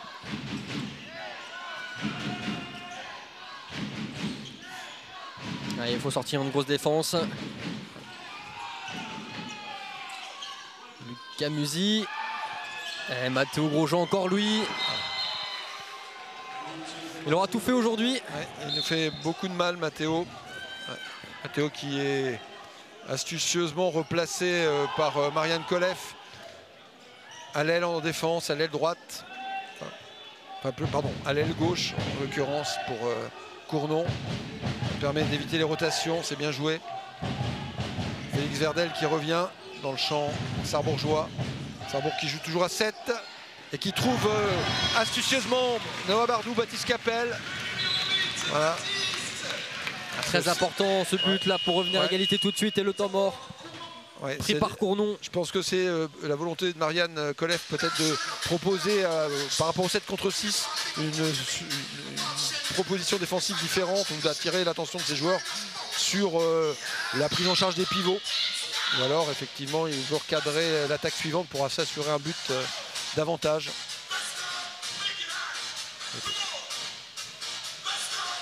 À 27 partout, bien malin, celui qui saura nous donner le nom du vainqueur de cette rencontre. Marianne Koleff qui a joué à Saint-Égrève, qui a dû d'ailleurs commencer sa carrière d'entraîneur dans la banlieue grenobloise, le joueur macédonien qui a officié sur le banc de l'OGC Nice en première division, le club cher à Claude Myrtillot, et qui aujourd'hui fait les belles heures ou les premières heures de Pro League avec Cournon.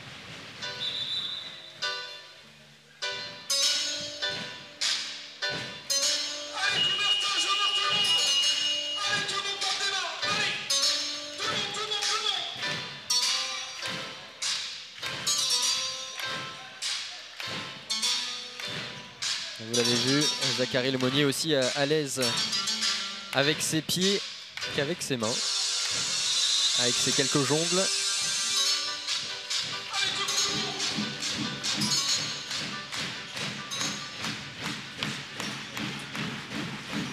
Quelles vont être pénibles ces dernières minutes.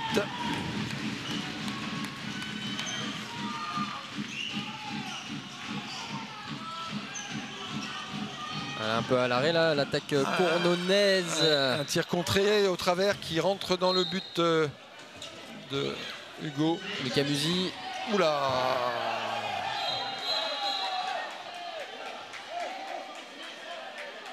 Dylan Grosjean qui réclame quelque chose. Ouais, disons que là, donc, Guillaume attire l'attention des arbitres sur l'impact au visage. Hein, comme tout à l'heure Hugo Christ l'avait fait. Et 2 minutes. 2 minutes pour Dylan Grosjean. Ouais, ça tombe au plus mauvais moment. On n'a pas scoré. La balle va être dans les mains de Cournon pour porter l'avantage à +2 pour Cournon. Et Dylan. Le capitaine qui sort. Ouais, qui prend 2 minutes. Ouais. Là, va falloir sortir de notre chapeau. En fait, pour le coup, je suis pas persuadé. J'aimerais. Je vois qu'il apprend bien de sa main droite. Alors je sais pas effectivement. Ouais, d'ailleurs il a le sourire. Ouais, il a quand même pris de la petite couleur. Ouais, quand même. Ouais. Si. Et on voit la marque. Hein. Il n'y a pas trop de doute. C'est bien Ballon Select qui a imprimé sa marque sur la joue droite du joueur de Cournon.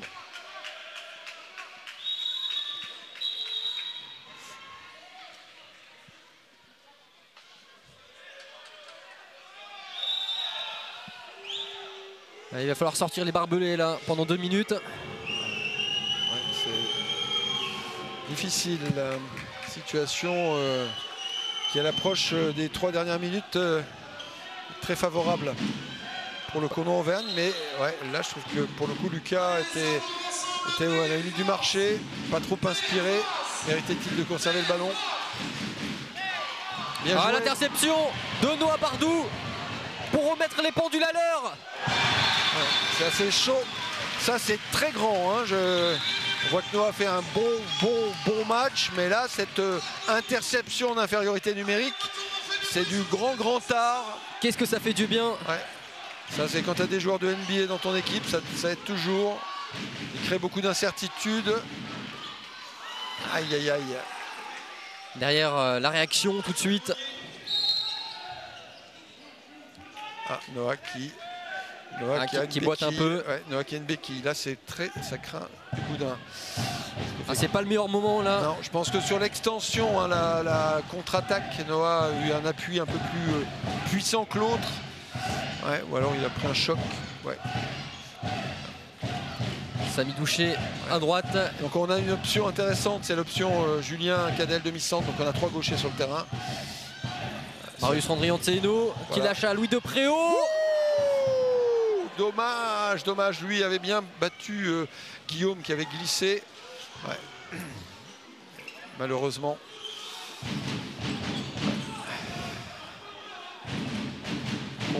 Compliqué ce fin de match. Allez, il faut pas encaisser. Non. La barre qui vient sauver le montant. Ouais. Les jaunes et bleus. Ouais. Un beau passage là de Jérémy Neumet-Tisseur qui est resté à la place d'Hugo Christ sur le penalty précédent et qui termine le match. C'est une option.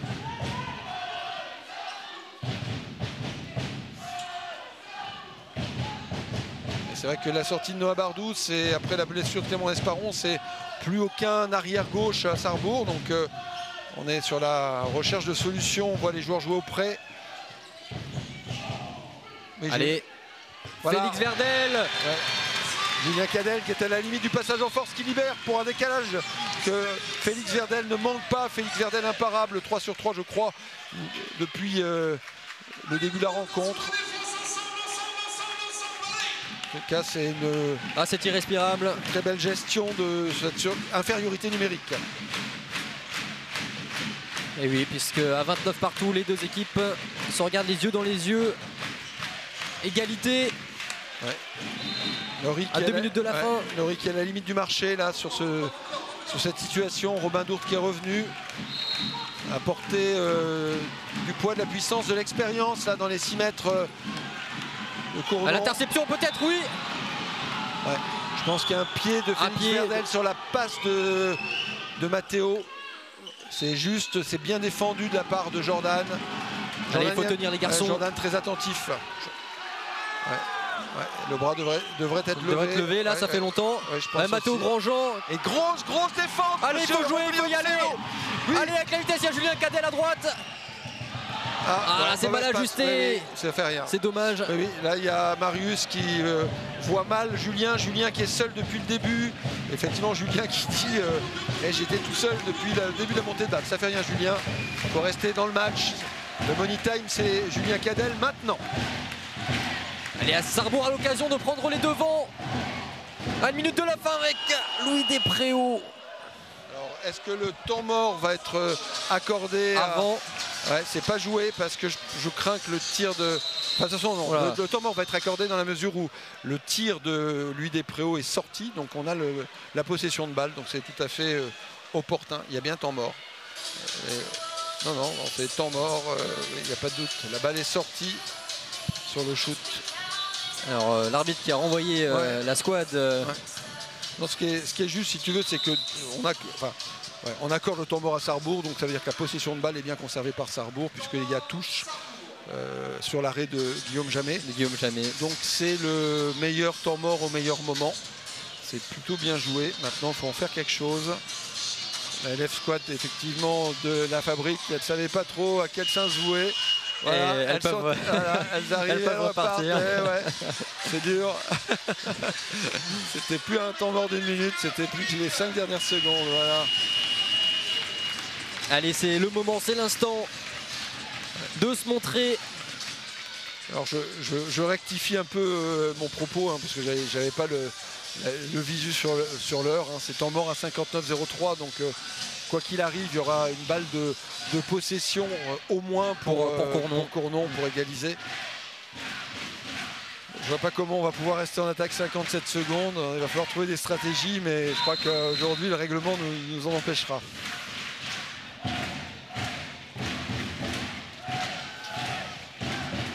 Et Julien Cadel, Louis Despréaux. Voilà. On sait que le joueur... Le bras est levé. Voilà, le bras est levé. Le joueur qui prend des responsabilités. Julien Cadel. C'est magnifique. Et Julien qui cherche les 2 minutes, qui est pas loin de les trouver. Mais dans tous les cas, qui donne le but d'avantage.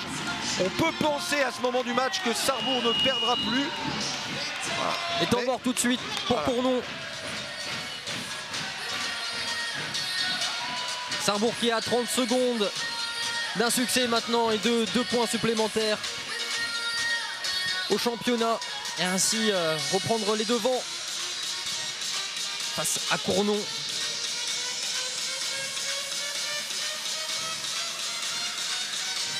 Et là, les dernières consignes de Marianne Colef.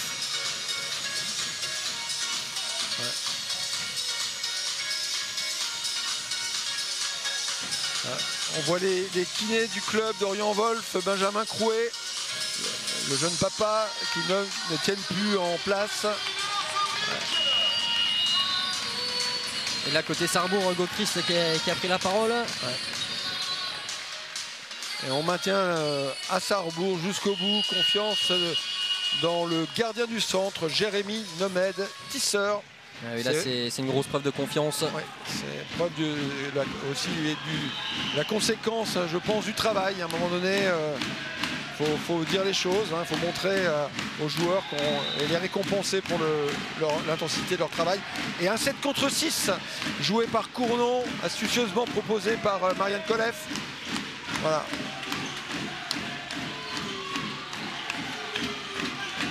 Voilà. Allez, sortir les bras. Sauf que effectivement c'est Mathéo Grosjean qui prend un tir compliqué. Il va rester 10 secondes à jouer. Lagier va tirer. Ouais, le montant, c'est manqué. Et la victoire est sarrebourgeoise. 30-29. Ça c'est du hold-up. Le poteau qui sauve Jérémy Nomed Tisser. Une victoire qui se joue à des centimètres, à rien du tout. Ouais, on voit, quel match! Voilà, joie des joueurs. Marco Campagna, joueur de l'équipe 2 aussi, qui était dans ce groupe. Yannick Danquin, les joueurs qui défieront Nancy avec Jérémy Nomed Tisser la semaine prochaine. Voilà, un gros match pour cette équipe réserve qui tentera le maintien et déjà 2 points importants pour Sarrebourg qui se replace à la 9e place du classement à 1 point de Nancy.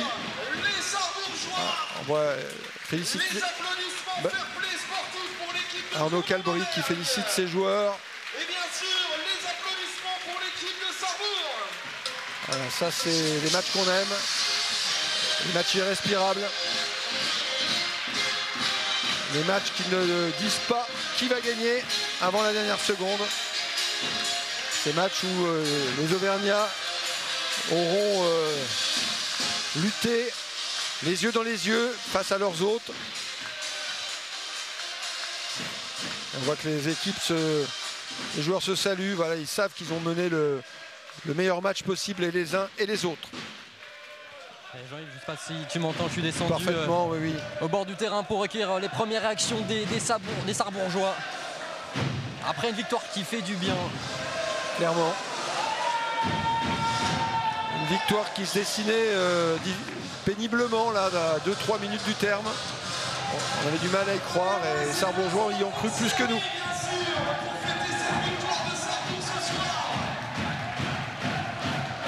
Et la joie des Sarrebourgeois et de leurs supporters. Une équipe qui devrait clapping, de fin de match. La fête sera belle ce soir.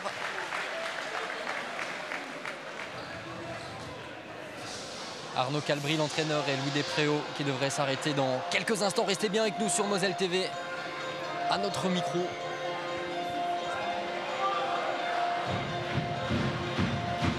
On vous laisse profiter de ces belles images. La cohésion, la joie sarrebourgeoise.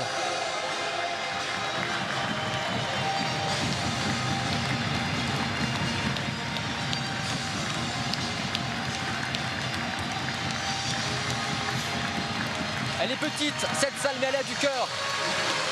Et elle a de la voix. Quelle ambiance là au centre sportif Pierre de Coubertin.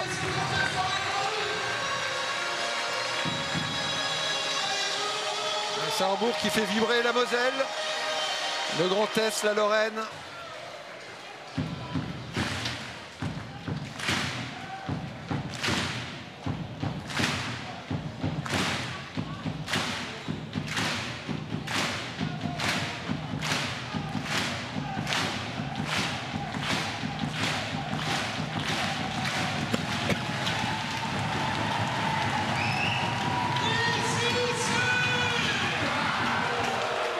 Magnifique clapping des jaunes et bleus face à leur public.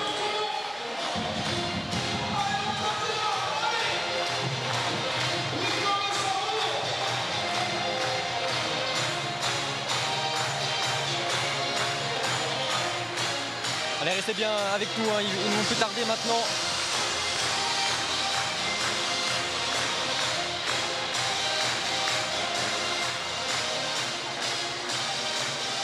La joie de Noah Bardou.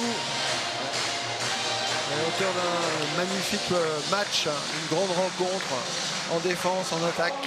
Important, Noah, dans le dispositif d'Arnaud Calbry. Et Louis Despréaux qui arrive à mes côtés. Bonjour Louis. Quel match, quelle victoire qui s'est jouée à quelques centimètres. Un jeu de chassé-croisé avec Cournon ce soir qui a tourné à votre avantage. Ouais, bah, on savait que Cournon, c'était une équipe qui était à peu près du même niveau que nous. On avait le même nombre de points au classement, donc on savait que ça allait être un combat équilibré qui allait jouer sur des détails. Donc c'est un match, c'était un peu compliqué, beaucoup de pertes de balles, beaucoup de tirs ratés. Mais on repart avec l'essentiel, les 2 points, donc c'est super bien pour nous. Surtout après une défaite contre Tremblay. Donc c'est bien de repartir sur une victoire. D'un point de vue personnel, tu as eu des shoots un peu plus compliqués aujourd'hui, avec un peu moins de réussite. Quel retour tu fais sur ton match? Bah, en première mi-temps, c'était plutôt correct au shoot. Défensivement, c'était catastrophique. Après, en deuxième mi-temps, j'ai eu moins d'opportunités. Voilà, mais bon, j'ai encore des points à améliorer. Et il va falloir continuer à bosser et s'améliorer pour apporter le meilleur à l'équipe. Merci beaucoup Louis et bon courage pour Frontignan. Merci. Et Arnaud Calbry, l'entraîneur, qui devrait arriver dans quelques secondes maintenant. Voilà, il arrive, je le vois. Bonsoir Arnaud Calbry, l'entraîneur donc de Sarrebourg. Quelle victoire ce soir, ça ne s'est pas joué à grand chose. Une victoire importante surtout au classement face à cette équipe de Cournon. Ouais, bah, on avait coché au mois de février le match de Caen et celui-là qui sont 2 adversaires directs. On va dire pour jouer le haut de tableau de la deuxième partie du tableau, voilà, du championnat. C'est un match important. On sait que c'est une équipe qui est très difficile à manœuvrer, qui est très physique, c'est très costaud. On avait là-bas fait une belle prestation, assez moyenne. Et on savait que c'est une équipe qui n'a pas pris de fessée cette année. C'est une équipe qui a toujours été proche des adversaires qu'elle a rencontrés. Ça l'est encore ce soir. On a fait une première mi-temps très enlevée. La deuxième était beaucoup plus approximative. On a été un peu en difficulté, mais bon, on a montré du courage. Et dans la balle de match, on l'a plutôt bien maîtrisé. Et puis après, on a eu un brin de chance. Mais dans le sport de haut niveau, il faut aussi ça par moment. Sarrebourg qui montre un tout autre visage là depuis quelques mois. 5 victoires en 6 matchs. Une seule défaite contre Tremblay, le leader, le rouleau compresseur de la Pro League. Par rapport au début de saison, ça n'a plus rien à voir. Ouais, je crois que c'est même 6 victoires en 7 matchs, si je dis pas de bêtises. Bah, il a fallu, avec l'ensemble des blessés, il y a eu beaucoup de nouveaux, enfin je me répète encore, de l'ensemble des blessés, il a fallu remettre un projet un peu différent. Là ce soir on a vu avec un peu plus de rotation, on a mis beaucoup de rythme en première mi-temps. On a mis beaucoup de buts dans le grand espace et c'était un peu ça le projet de départ. Après il y a eu des faits qui ont fait qu'on a été obligé de changer un peu revoir notre copie et puis certains qui devaient avoir des rôles mineurs ont des rôles majeurs. Et donc tout ça, ça prend du temps. Et puis après, adapter les rotations, le moment où il faut prendre les temps morts. Enfin, voilà, en début de saison, j'attendais un peu peut-être trop longtemps, qu'on était à 3 ou 4 buts pour prendre un temps mort. Maintenant, je le sens, dès qu'on prend un but de retard, on le prend, on essaie de recanaliser les choses. Il fallait aussi que j'appréhende un peu ce groupe qui évolue, qui est nouveau. Donc il y a plein de choses qu'il fallait mettre en place. Après, il a fallu un déclic, il a fallu que tout le monde prenne conscience qu'il fallait faire plus, mieux. Et que nos situations, il ne fallait pas pleurer sur notre situation. Voilà, il fallait en trouver une force.